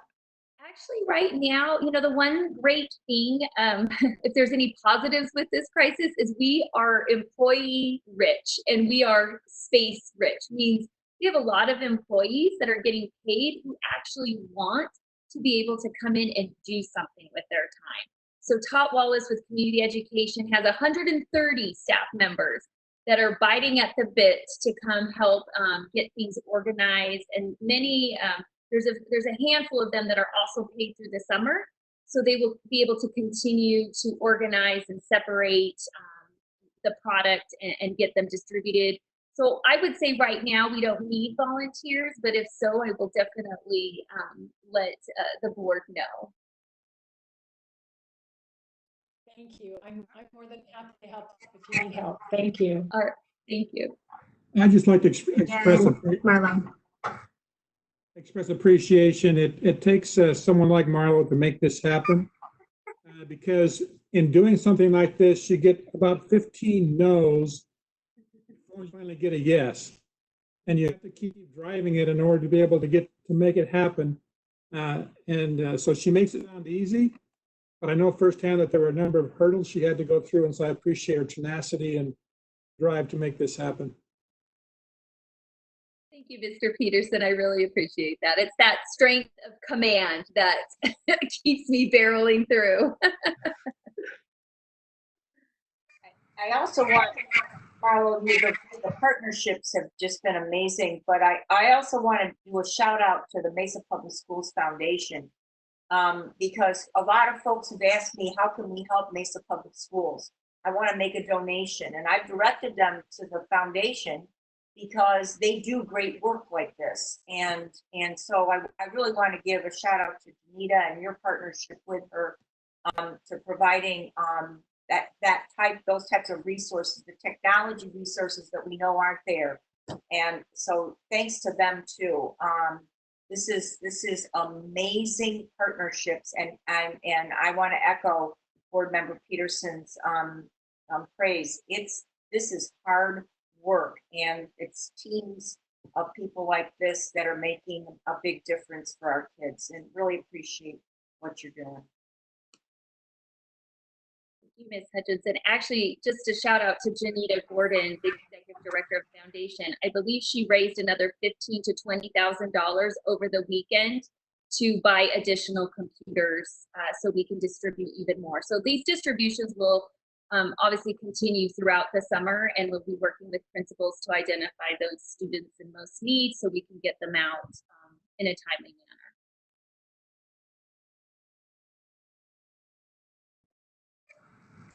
manner. Okay, thank you again, Marla. Really appreciate your work. We've got two more areas to cover. The next one is our Attorney General Counsel, Casey Gregson, to talk a bit about policy. Thank you. Oh, okay, my camera's working. So I just wanted to talk about a policy that we are currently working on. With this unexpected school closure, it's forced many of us into a teleworking situation that we weren't used to, we weren't expecting, and in a way, we've kind of been building the plane while we've been flying. And this pandemic could lead to longer school closures, could lead to intermittent or rolling school closures. So it's really brought to light a need for a clear and comprehensive telework policy. So rather than reinvent the wheel, I did a little bit of research and came across what looks to be a really good, solid policy out of a school district in Virginia. And so I plan to use that as my jumping off point. And then I will be gathering feedback from Helen Hollins and Human Resources and some of our teacher groups, because I'd like to make this policy really good since we're starting from scratch. I anticipate the policy will cover things like who will be eligible, what kind of circumstances would warrant telecommuting, what appropriate behavior will look like during teleworking, what kind of equipment and workspace would be required, and we'll develop a telecommuting agreement that employees would need to sign in order to have the opportunity to telework. So I hope to have a draft policy, and the policy will probably be pretty brief. The nuts and bolts will be in a regulation, but hope to have that to the board for your consideration, your review, and eventually a vote before school resumes in the fall. So that is my update. If you have any questions, I'd be happy to answer them.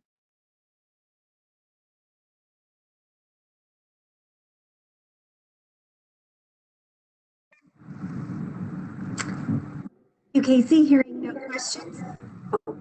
Did I miss one? Okay, I think we are ready to move on to Mrs. Williams, who is going to talk us about the opening school task force.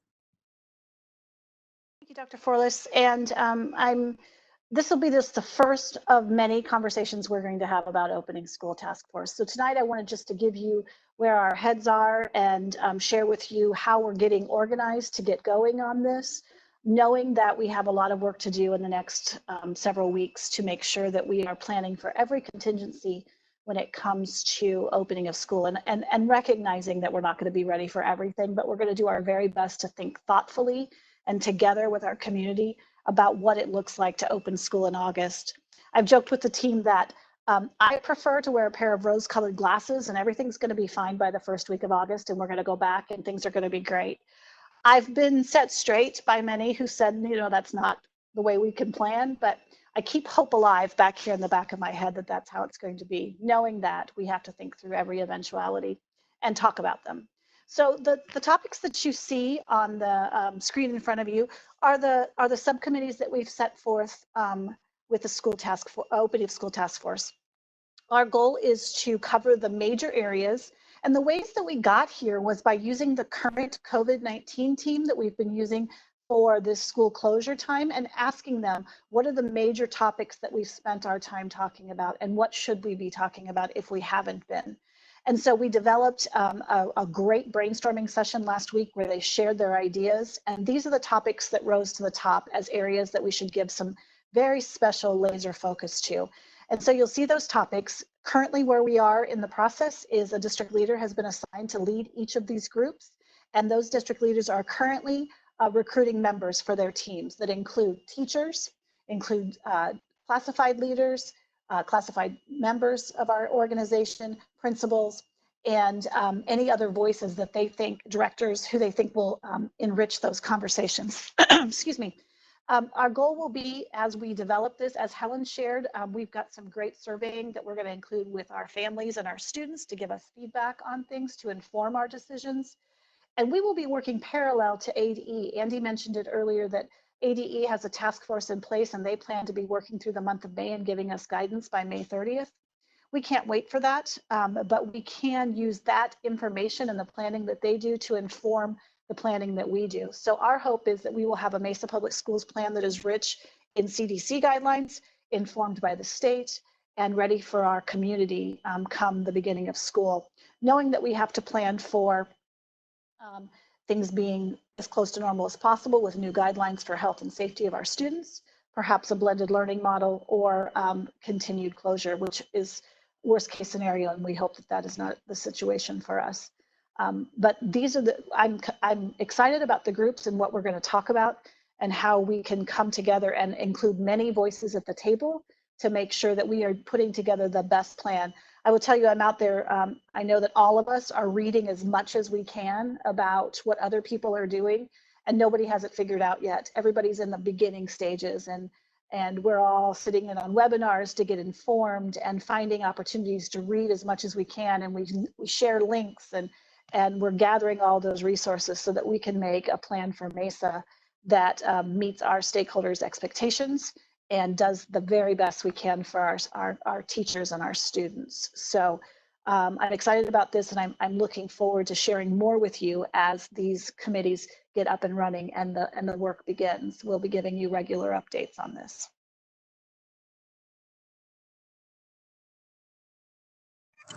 Thank you so much, Holly. A lot of great energy is going into this work, and we look forward to, thinking about how do we use some of these ideas that come forward to leverage what the future of school looks like in Mesa Public Schools, and definitely connected to the work of our strategic plan and our master plan to make sure that we are working in alignment with all of those different initiatives in our district. So just really want to thank the team and thank Holly for taking the lead on this.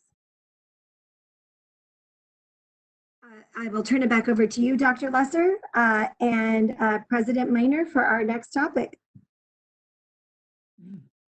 President Miner, I would just like to say, thank you to Dr. Forlis for leading, this conversation, making sure that we're on the right path with the people that are facilitating the groups, the conversations, the learning in this process. And thanks to the team as well for, just really distributing responsibilities and the workload to come together with a comprehensive plan.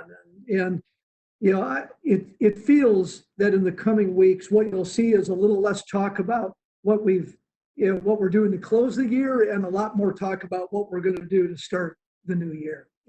And that's where we're headed.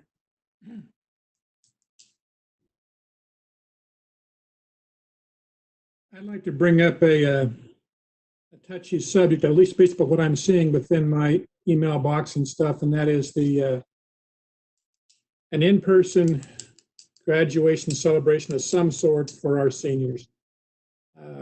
That is a regular reoccurrence in my email inbox right now, and a number of districts around us are looking at that option. Just wanted to get a feel for what the other board members are feeling and what our superintendency is feeling on this topic. And before I leave this, then just put in there, appreciate the filming that took place last week in preparation for the virtual graduation that'll take place next week.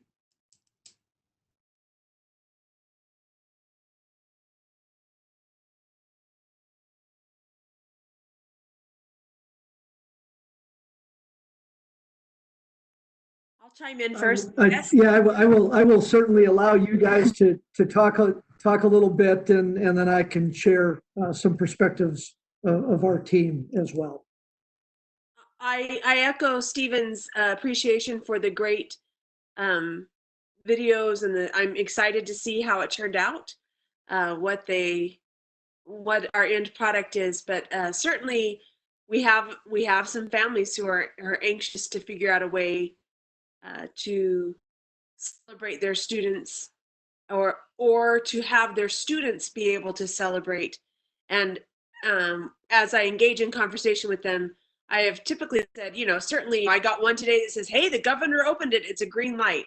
And I said, it's not. If you read it, it talks about still limiting to gatherings of less than 10, still figuring out how to make that work. And I think it's important to keep all those things in our forefront while also having discussions with individual sites about what they may want to do to help honor their seniors and help it if and when things become open and available to them, and communicate some of those ideas or possibilities. I don't know with the right way or when it is important to communicate that to them, but to know that our high school teams are having those conversations on their campus about ways to help their students gather and celebrate in some form at some point.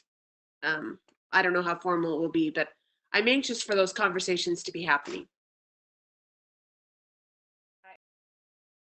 Board Member Richardson, I'm wondering if a school discussion about the future. I don't know. At one point, I think I heard something about maybe a school would explore homecoming.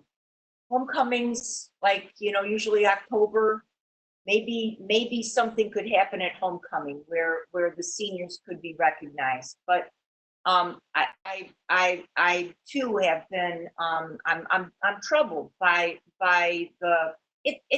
I've talked to a number of students. They're sad, and their parents are sad, and I'm sad. But I feel that we have to be responsible for the welfare of our people, and now is not the time. And I don't want to give kids false hopes that we know when the time will be right. We don't know. And every day we get more information, and we hate to fly into this blindly. But I would like to echo your sentiment that I hope that there are conversations happening amongst leaderships at each individual campus with students. I think this is a time where the student voice can be heard, but it's going to have to be something that's down the road, that's meaningful to the students on that campus.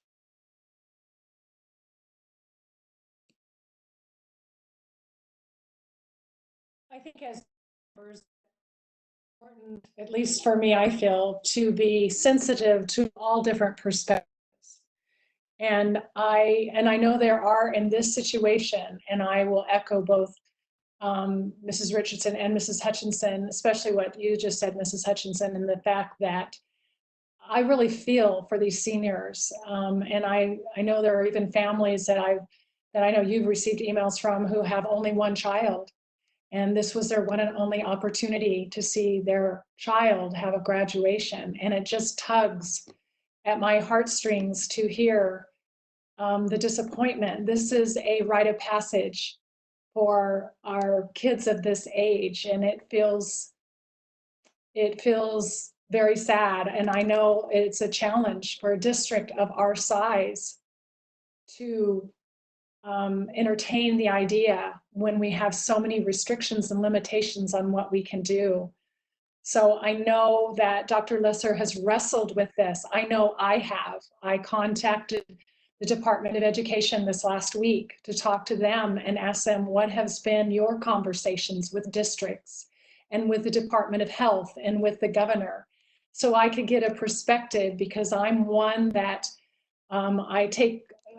I feel like safety is a huge issue, but I also weigh that out in when I consider all of the kids and families who have such expectations of this special event in their lives. So my heart goes out to you, as it does to the differing opinions. And I want you to know that for me, I have looked at this perspective very seriously, taken it to heart. It's another one of those emotional decisions that are so difficult when you weigh out all the different issues that a district has to weigh out. And it's all I can say, it's very difficult. And Dr. Lesser, I hand it over to you unless there's some other board member that wants to talk about their perspective. I wish there was an ideal solution. The only other thing I would add to it is that I think it is important to us to communicate and to listen to what the community is saying. There is enough of, I think, of an interest. We do need to have a response. We obviously don't want to be reactive to because everyone else is doing it bandwagon. But on the other side of the coin, we do need to be sensitive to and supportive of at least seriously considering, having that option available to the seniors if and when the time is right for us to do that. And so I think from a public relations perspective and from a supporting of our community, we're going to need to have some kind of a discussion on that point, is my thought and feeling on it anyway.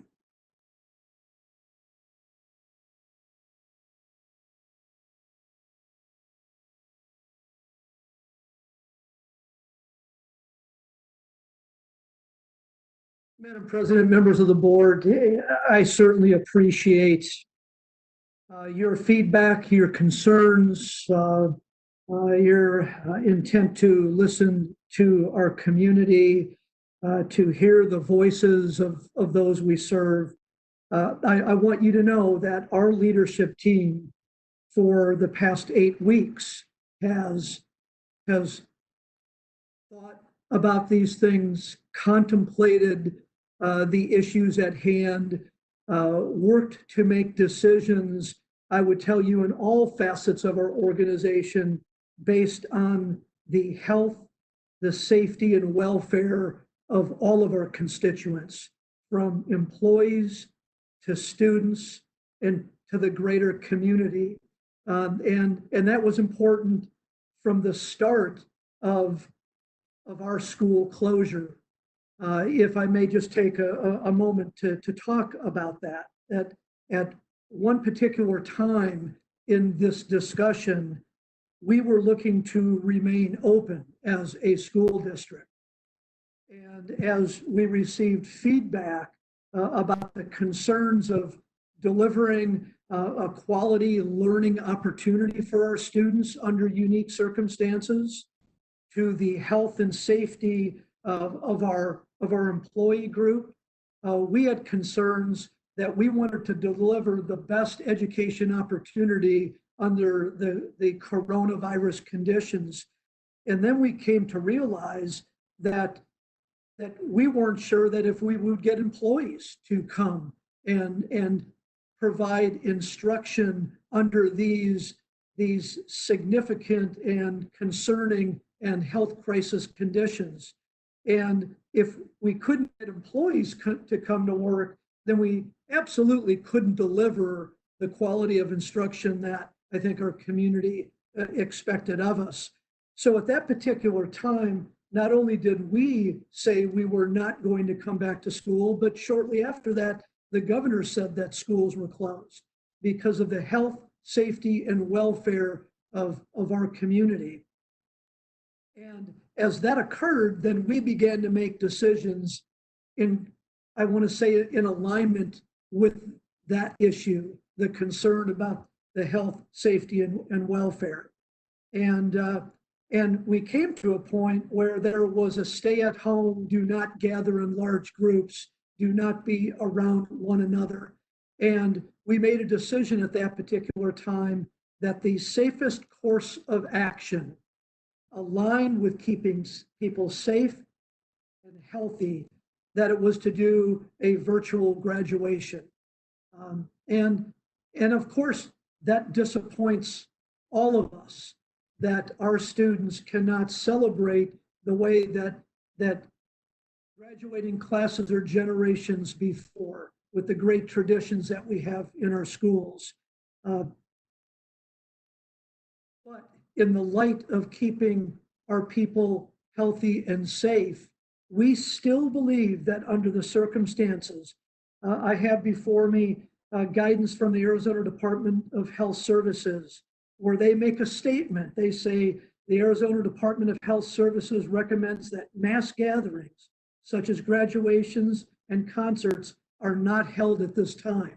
Now, they go on to describe other things that are part of that direction, but I share that position statement from the state health agency about still the significance of the health crisis that exists within our community. We work with the Risk Retention Trust in Mesa Public Schools, who helps guide us from a liability risk standpoint. They work with districts across the state, and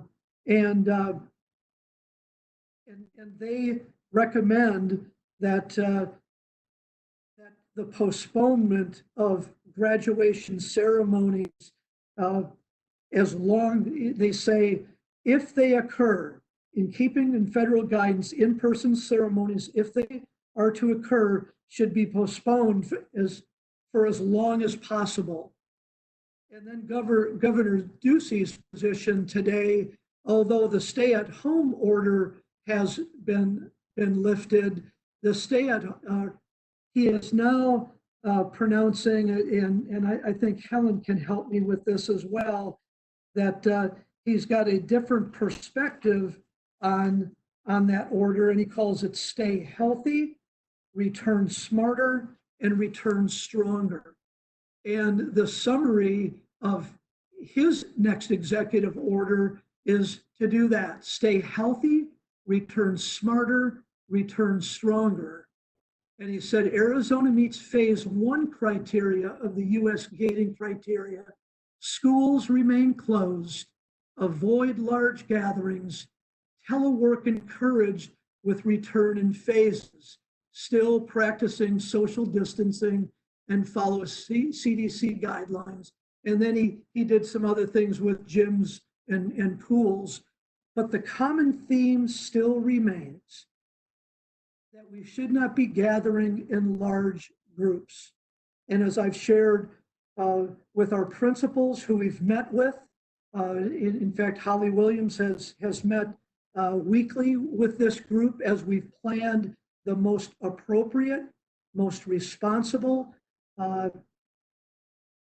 manner to celebrate our students. We have determined, with the uncertainty of what the future holds, that the virtual celebration is the safest for our community.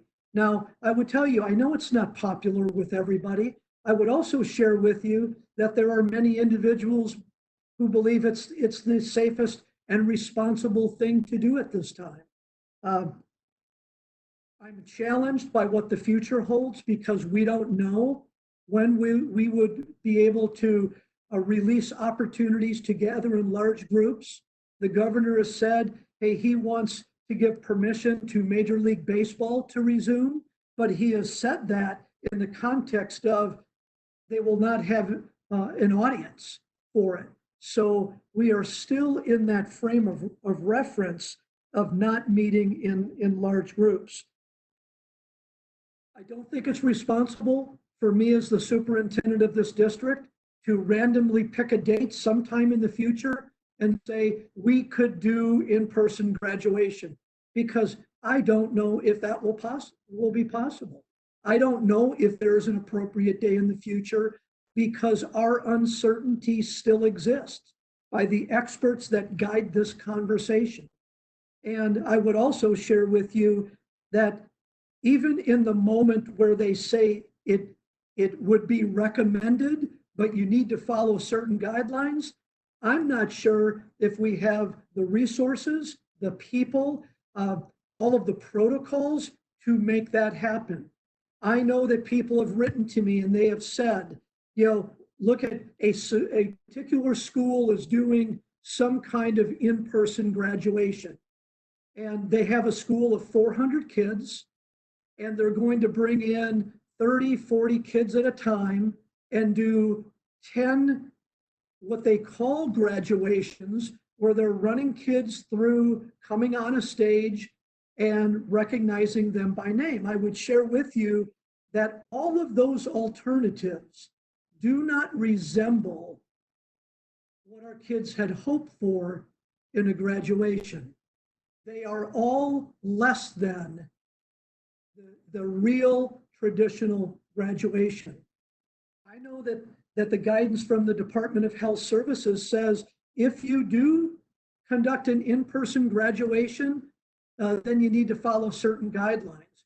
Well, I know that there are districts in the state that have 100 kids in a graduating class, and it may be feasible to do something where they bring kids in a reasonable format where it is safe for kids, safe for community, that there is orderliness in the directions that are expected of students. That's a whole lot different than trying to do something with a graduating class of 840 students. So we are disappointed that our seniors are getting something less than every other class that has graduated in my time in 30 years in Mesa Public Schools. But I would share with you that we are attempting to take the information, the most recent information that we have about the health, safety, and welfare of our staff, students, and families to determine the best course of action. And I would just share with you that with all of that information in collaboration with our team, that we have made the conscious decision, knowing that it will not be popular with all individuals, that the virtual celebration is what we can do and what we can deliver to our community so they can celebrate in their home, they can celebrate with their family, they can celebrate in their backyard, they can celebrate the best they can under some very unusual and unprecedented circumstances that there's not a roadmap for. And I will tell you that I've used these terms before. I think that you look to me and our team to make the best ethical and moral decisions to keep our community healthy and safe. And I would share with you the decision that we've made, we believe is the most responsible decision for all of the families that we serve in Mesa Public Schools.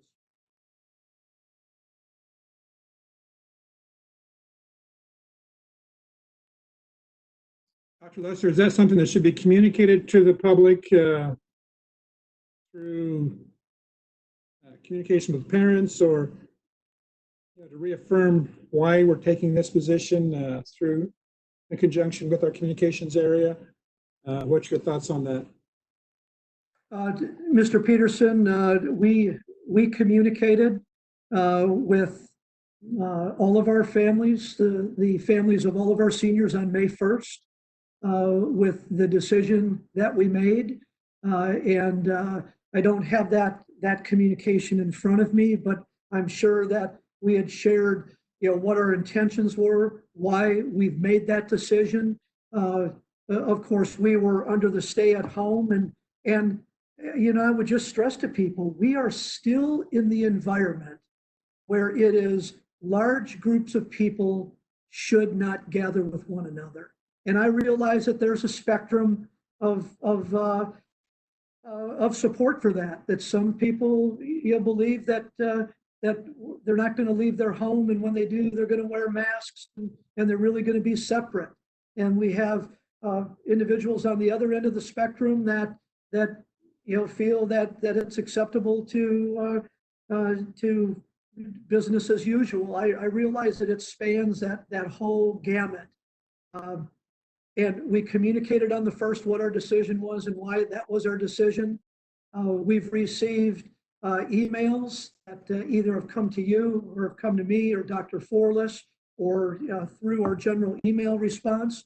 We're tracking those, and I am responding with further clarification of why we've made the decisions that we have.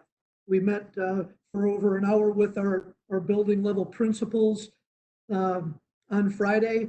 And I would tell you, although we discussed a lot of different thoughts about graduation and the decisions that we've made, I would share with you that I want to say the consensus of the team was that we're doing the right thing for our community, and that we, under the circumstances, the knowledge that we have, the directions that we have from health department, or whether the Risk Retention Trust or Governor Ducey's most recent announcement that we should stay the course with our virtual graduation, that we should do that the absolute best we can.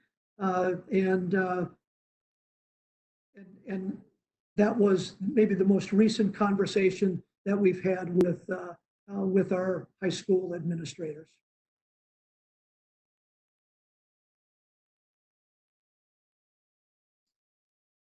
I know that the logistics of this is probably far beyond what families can really digest. I know it took me many years to understand the complexity of a district and all of the issues that have to be addressed in any kind of event, or the gamut is wide in any situation. There's so many logistics. We are so large, and if we were smaller, we would probably be having a different conversation. But I want you to know that, Dr. Lesser, I know you've had the conversations that we've asked you to have. And do your best to see if there's any feasible way we can look at other options. And it took a while to arrive at the virtual graduation, and a lot of thought and extra preparation went into that. And you're right, it isn't a substitute for the real thing.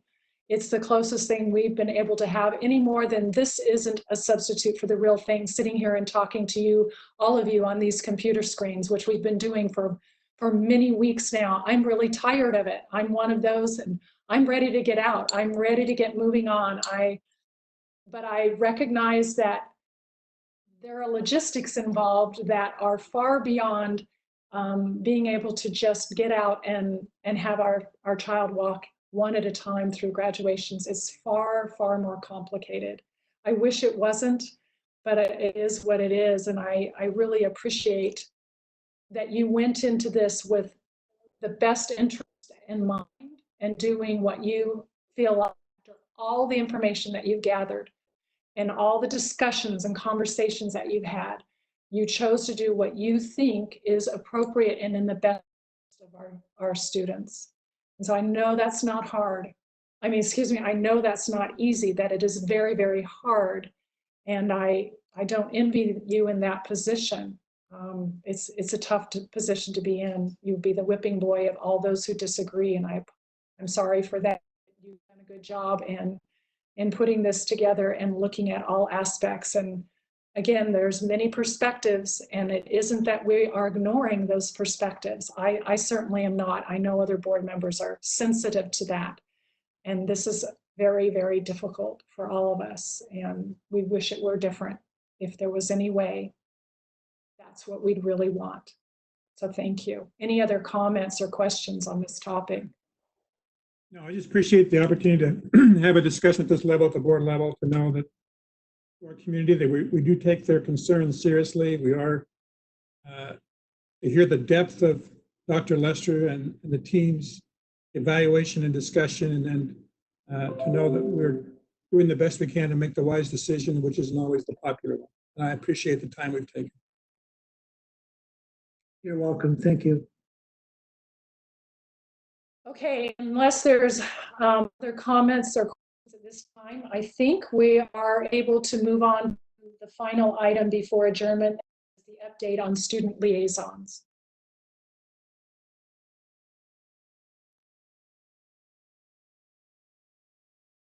Is that for Mrs. Hollins or Dr. Lesser? Who's taking that one? I'm sorry. Thank you. I spaced out just a moment there, President Minor. Absolutely. We'd like to bring back the conversation to the board about student liaisons to the board. And I know that Mrs. Hollins has worked closely with the policy and the kids in this process. I know that she has worked collaboratively with board member Hutchinson as well. And I think it's appropriate to bring it back to the group to just have further conversation about where this is heading for our students, for the board, and for Mesa Public Schools. Mrs. Hollins, you want to take us down that path? Yes, thank you very much, Dr. Lesser.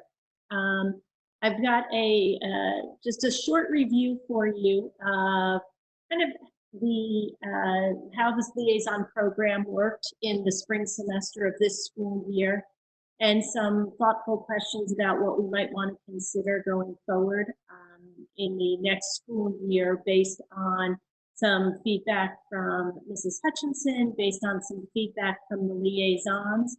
I've got some of that in the presentation, and then I do have two public comments, one from a current liaison and one from a former student that I want to make sure I have the opportunity to share with you tonight. So what I've included in the presentation, I'm not going to read you the full policy, but you'll notice on slide 2 that the board does have both a policy and a regulation governing the role of the student liaisons to the governing board.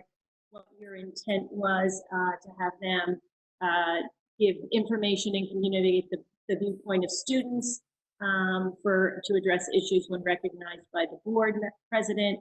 And then, of course, in the regulation, there are some rules and regulations about the selection of the student liaisons. Also included in the regulation are a number of duties, quite a list of duties that are on the next slide that you can review of what the role of the student liaison is, as well as what the role of the district is in preparing the liaisons for their job to help you understand what the student viewpoint might be on any particular topic. Just a reminder, in the spring semester of 2020 is when we really were able to kick off the liaison program. After Mrs. Williams did such a great job establishing it with you, then I took over to help get the liaison trained and the program up and running. So as you may recall, we had a wonderful training with Julie Bacon from ASBA to help the governing board and the liaisons really land on the same page of what their role was and to help the liaisons begin to understand the role of governance in public education. At that time, we established mentor-mentee teams between yourselves, the board members, and the liaisons, exchanged contact information, and tried to establish the relationship that would occur over time so that you and the liaisons had the opportunity to discuss topics that might be coming up at a future board meeting or just ones that were of particular interest to you and your liaison to help inform the work that you were doing. We had several board meetings, not many at all, where we had some of our liaisons attend, and then the pandemic arrived. And that has really squelched our opportunity to spend more time working with our liaisons and really establishing the role that we wanted them to play. In getting ready for tonight's presentation, I did take the opportunity to reach out to the liaisons and ask them just a few questions about the training they received, the mentorship relationships that they had with you, and the value they felt they received in being a liaison to the governing board. So I've just drawn two comments out of that survey to share with you tonight. One is we didn't get to have too much interaction because of school cancellation, but it was always positive. And the second is I think the student liaison should be more involved and the role should be more clear. I was never completely clear on how involved I was supposed to be or could be.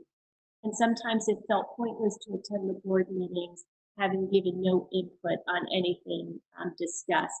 And I think as I look back to those several meetings where our liaisons were able to attend, we needed to take a more proactive approach of drawing them into the topics and the conversations of the evening and having them have the opportunity to be better prepared to be the voice of the students in those conversations. So that is some of what we heard from them. So Mrs. and I sat down early spring. Literally, it was during spring break, so we did not have much opportunity to act on that afterward because we all went into pandemic mode. We talked about what enhancements to the role of student liaisons might be advantageous to not only the students who participate, but also to the governing board in executing your duties as board members. And we talked about the idea of having the student liaisons become more of a voice to inform the board on what would be conditions for success from the student point of view. And Mrs. Hutchinson brought with her that day the survey results from, at the time, the search for the new superintendent. And as you recall, students were one of the stakeholder groups that could complete the survey. And the quote there is one of the comments that we received back. Students know the challenges at school better than anyone. However, we are rarely asked for input on solving the problems that face us personally. The students want a district that respectfully listens to us. We are intelligent and we have viable solutions. And that comment really struck Mrs. Hutchinson and myself as beautifully stating what the value of the student liaisons could be to the governing board. So we started talking about the opportunity to weave into the liaison program the strategic plan, the attributes and the skills, the 3 attributes and the 5 skills, the portrait of a graduate. We talked about the framework that we have for our strategic plan and the fact that when we get to what is the highest level of the framework, which is advocacy, much of the discussion in the framework about the success that we would see at that point was about students and educators co-creating the curriculum that the students were using, co-creating the learning experiences. And that led us to talk about, well, shouldn't we look at that framework in exactly the same way when it comes to the student liaison program? And shouldn't we use the students to help us co-create the program and what the outcomes of that program could be? So what I'm going to lay out now is just one possible scenario. Our goal of tonight's discussion or presentation is just for the board to begin the discussion of what enhancements would you like to see in this program based on your experience over the last semester with the liaison program. I had the opportunity to talk to our high school principals about their points of view on what we could potentially do for the liaison program going forward. Mrs. Williams gave me an opportunity in her weekly meeting yesterday to get some feedback from them. We have a comment from Naomi Sellers, one of our student liaisons, waiting to be read, and I will get to that in a moment. So the possible scenario that we're going to lay out, because sometimes it's easier to work from some writing on a piece of paper than a blank piece of paper, is that each high school might identify more than one student to become a team of liaisons on their campus.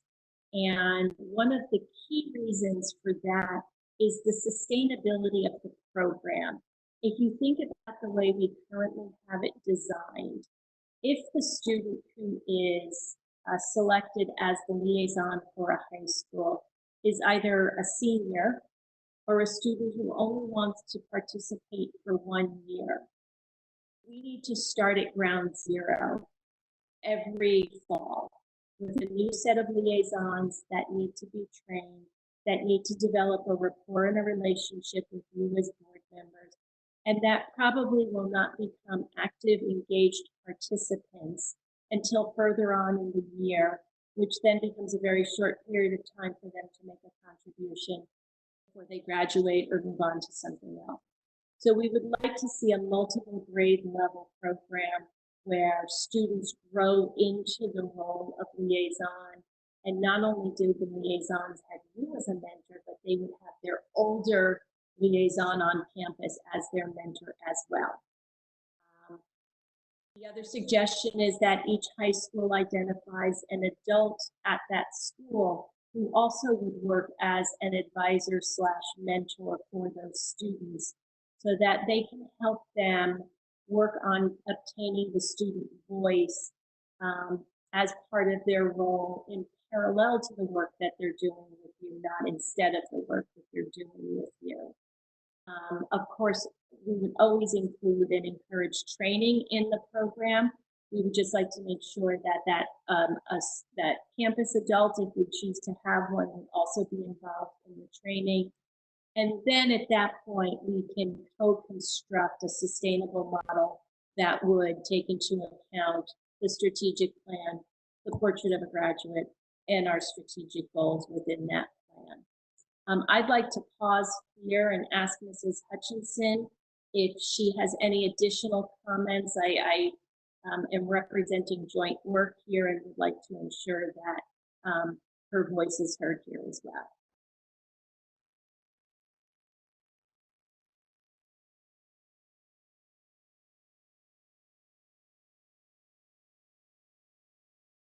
I'm sorry, Mrs. Hollins, my screen is acting up and I don't dare shut off my computer. I need to get a new computer. I'm so sorry. I want to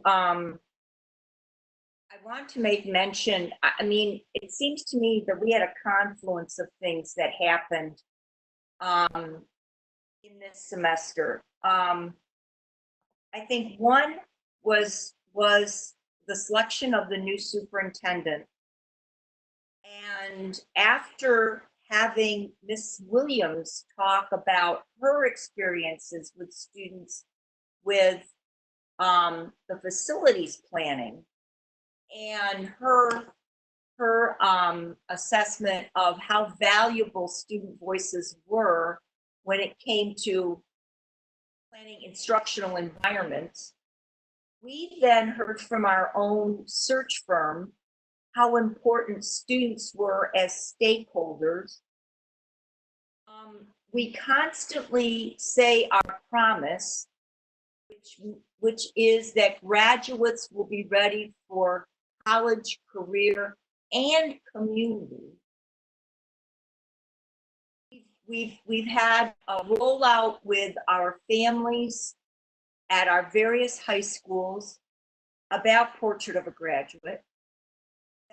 That each of us attended at least one of those, and they really want the essential attitudes and skills for their kids when they graduate.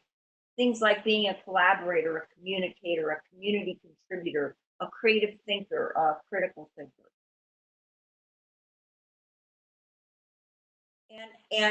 And now, with our students not being able to have a graduation, a traditional graduation, I think we need their voices now more than ever. And we as a board need to model our promise.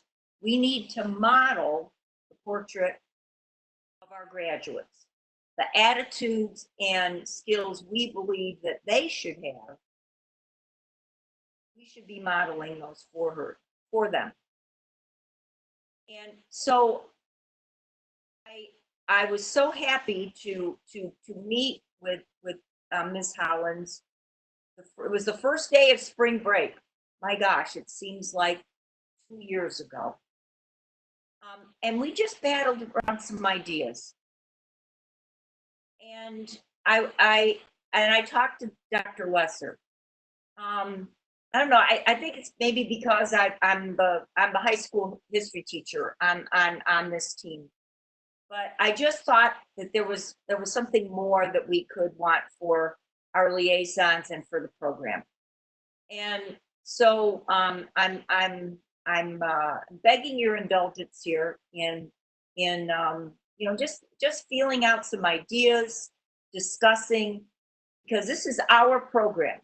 This is the board's program, and we need to discuss it as a board with inclusion of perspectives from the liaisons, district administrators, building principals, teachers, those teachers who kids trust because they know those teachers have their best interest at heart.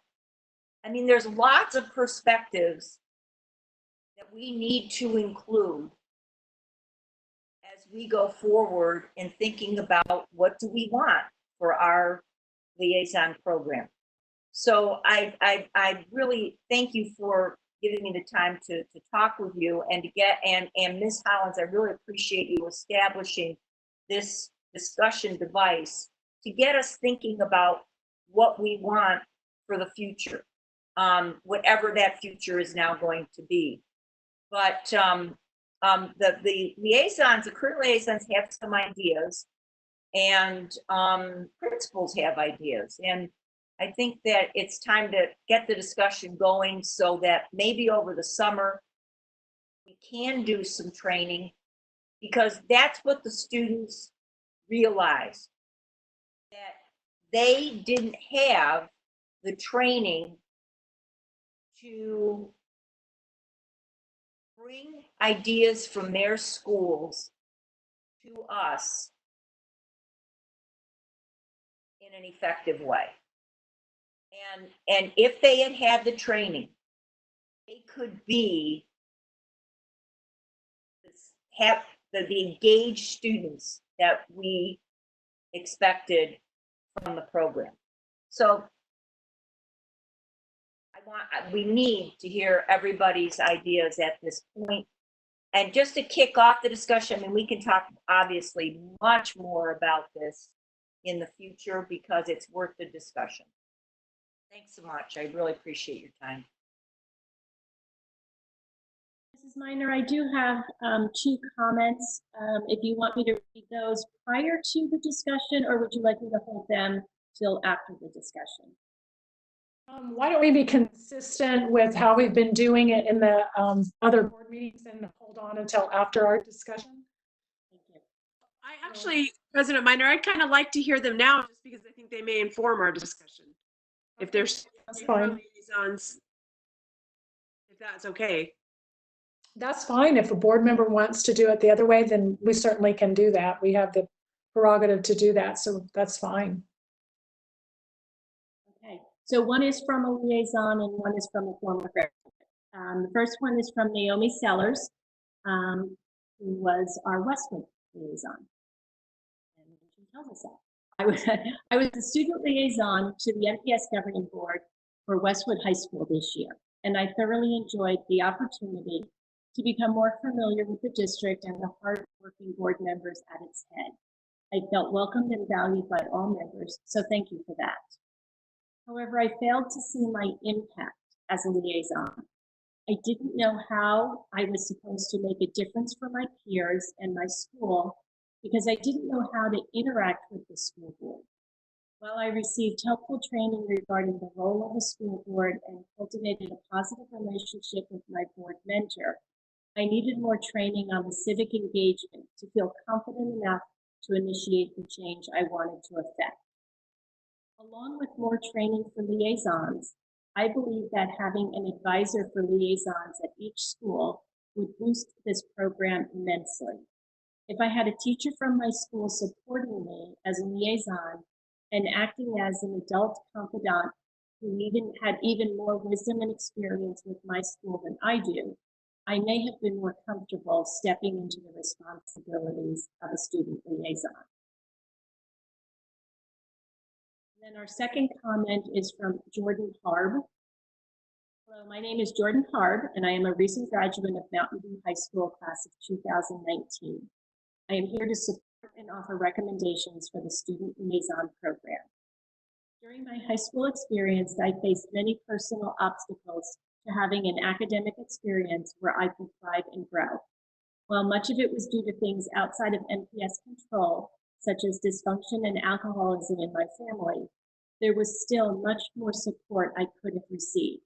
Because of that, I became deeply involved in civic engagement and advocacy within the state legislature and the district, particularly around mental health and student safety. Some may be familiar with our efforts when many students bravely came to testify their personal struggles, asking you all to prioritize mental health and safety. Those efforts reached many other districts, but MPS took significant leadership after that, such as academic advisors being restructured as true counselors. I know that those changes would have been life-changing for me when I was struggling to comprehend the trauma I faced, and is proof of how important the student perspective is.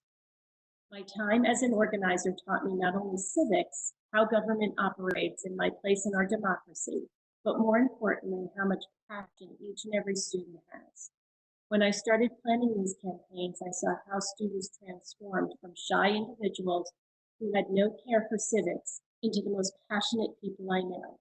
Some have even changed their college major to pursue public service. I am proud that MPS is taking leadership on uplifting student voices, but for this to work effectively, the program must include students as equal co-creators of solutions and the program itself.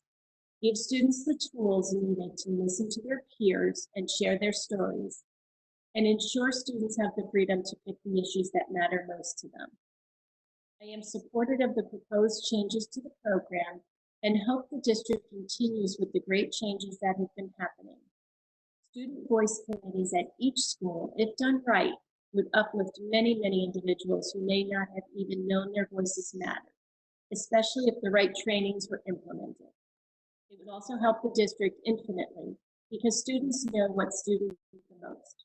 No outside expert can ever compete with those in the classrooms.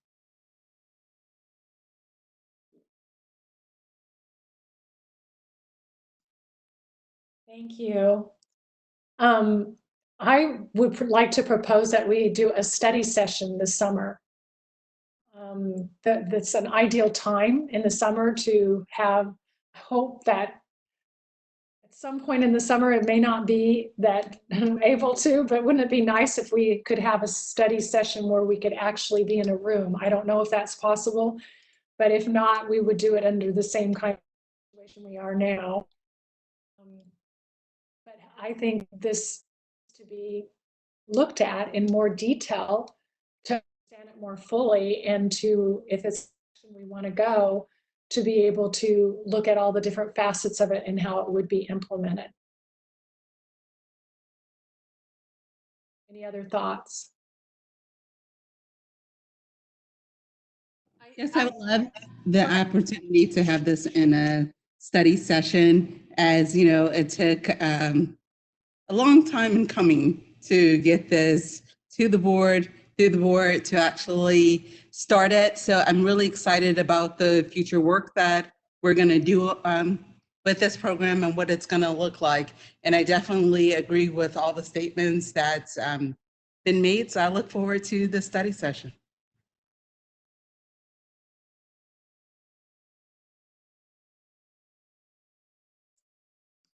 I would maybe like it if for our study session, we had an opportunity to consider a couple of different models, things that were done and effectively in other places. Certainly, as we embarked on this in the fall, there were a variety of reasons that the wheels fell off of our student liaison program, and it didn't end up being what any of us understood was going to happen, what our role as a board member was in making that happen, what we expected district staff to take care of, and how that's structured. And so it wasn't, we didn't have a good, clear program. I am also anxious, as someone who grew up doing student government in my high school, that we not try to recreate.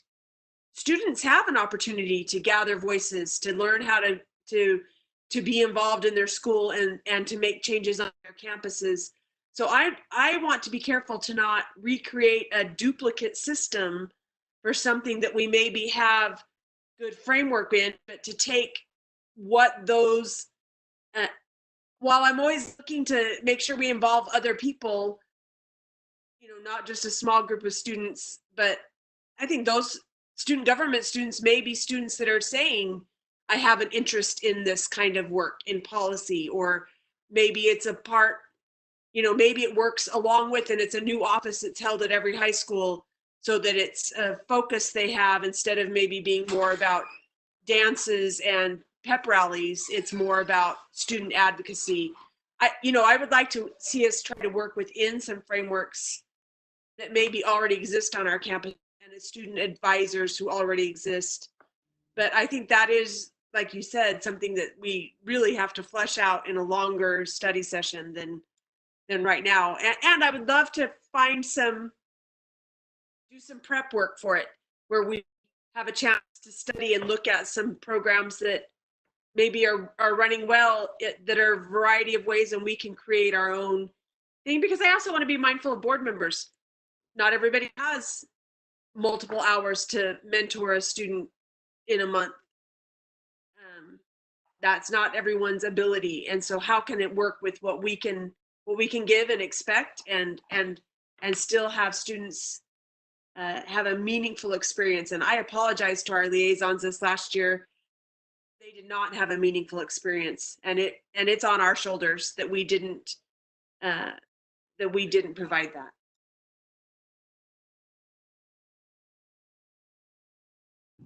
that. I too concur. I think we can use let's just say there's no direction other than up from here.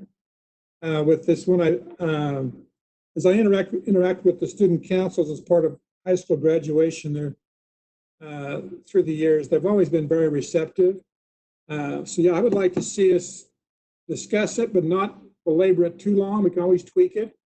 I'd like to see us discuss it and then get something going early in this, September. Even if it's not perfect, get something rolling where we've got the kids interacting, and then maybe we send them the agenda and say, hey, I just like Pete's on my calendar or a text message. Any items for the agenda you want to discuss? Pete will talk to me. Do we reach out to the student liaisons and say, hey, here's the agenda. What's your thoughts on such and such? And start at that point and then kind of go from there. Now which would require me to study it sooner so I can reach out sooner. But anyway, bottom line, let's do it early on. And I think there's a wealth of information we can tap into. Earlier, when we spoke about the student liaison, I remember we had several different models. We sat down I remember sitting down with the former superintendent and looking at districts that actually had them and models. So, it's been so very long ago we did those things. But I remember one of the things that we talked about was having how we have requests to speak part, and we actually have say the second meeting of the month, we have our general meeting, but maybe that second meeting of the month, we actually have that additional item in which the students have a item on the agenda. And we talked about those things, and like you said, we have to revisit it, but definitely that brings the student as a part. Because I think when we first, from day one, talked about it, it was, we talked about how the students would interact, and, things just happened, and we've learned a lot of things. So I'm looking forward to that working session. And I'd like to concur that board member Peterson, the earlier the better, because if we can get some kind of study session early in the summer, then maybe by late summer we could have some training for our liaisons and a better direction, so that when we do start, however good it is at that point, at least we start. And because we started too late. You're absolutely right. And if we could possibly do that, I really believe the sooner the better. So I thank you for saying that. Appreciate that. I will work with Martha on scheduling and have her reach out to you to see when a convenient time would be for everyone when we can all get together. And I hear you, the earlier the better, beginning of June. I don't know what everyone's schedule looks like, but right after Memorial Day weekend, we can start looking at days around that time, the forefront of June, not the end of June. And there are some models that we can take a look at. It just so happens my daughter's high school in Chicago has an organization, and so there's lots of different things we can bring to the table and take a look at, and because I agree with Helen that if you have something to start off with, it's a good place to start, and then we can see what works for Mesa, what doesn't, and we all bring some ideas to the table. We're gonna build a better liaison program. I definitely believe that. Okay, sounds good. Any other comments on that before we move on? Okay, very good. Then let's go to the final item. And do I have a motion for adjournment? I move that we adjourn this meeting. Mrs. Richardson moves to adjourn, who I hear a second from. Second that emotion. That is for sure. Seconded by Mrs. Hutchinson. Now for a vote. All in favor, say aye. Mrs. Richardson, Aye. Mrs. Sears, Aye. Mr. Peterson, Aye. Mrs. Hutchinson, Aye. and Mrs. Minor, aye. And so the ayes have it. We are adjourned. Thank you very much and have a good evening. It's 9:24. Thank you. Go to bed, get some sleep.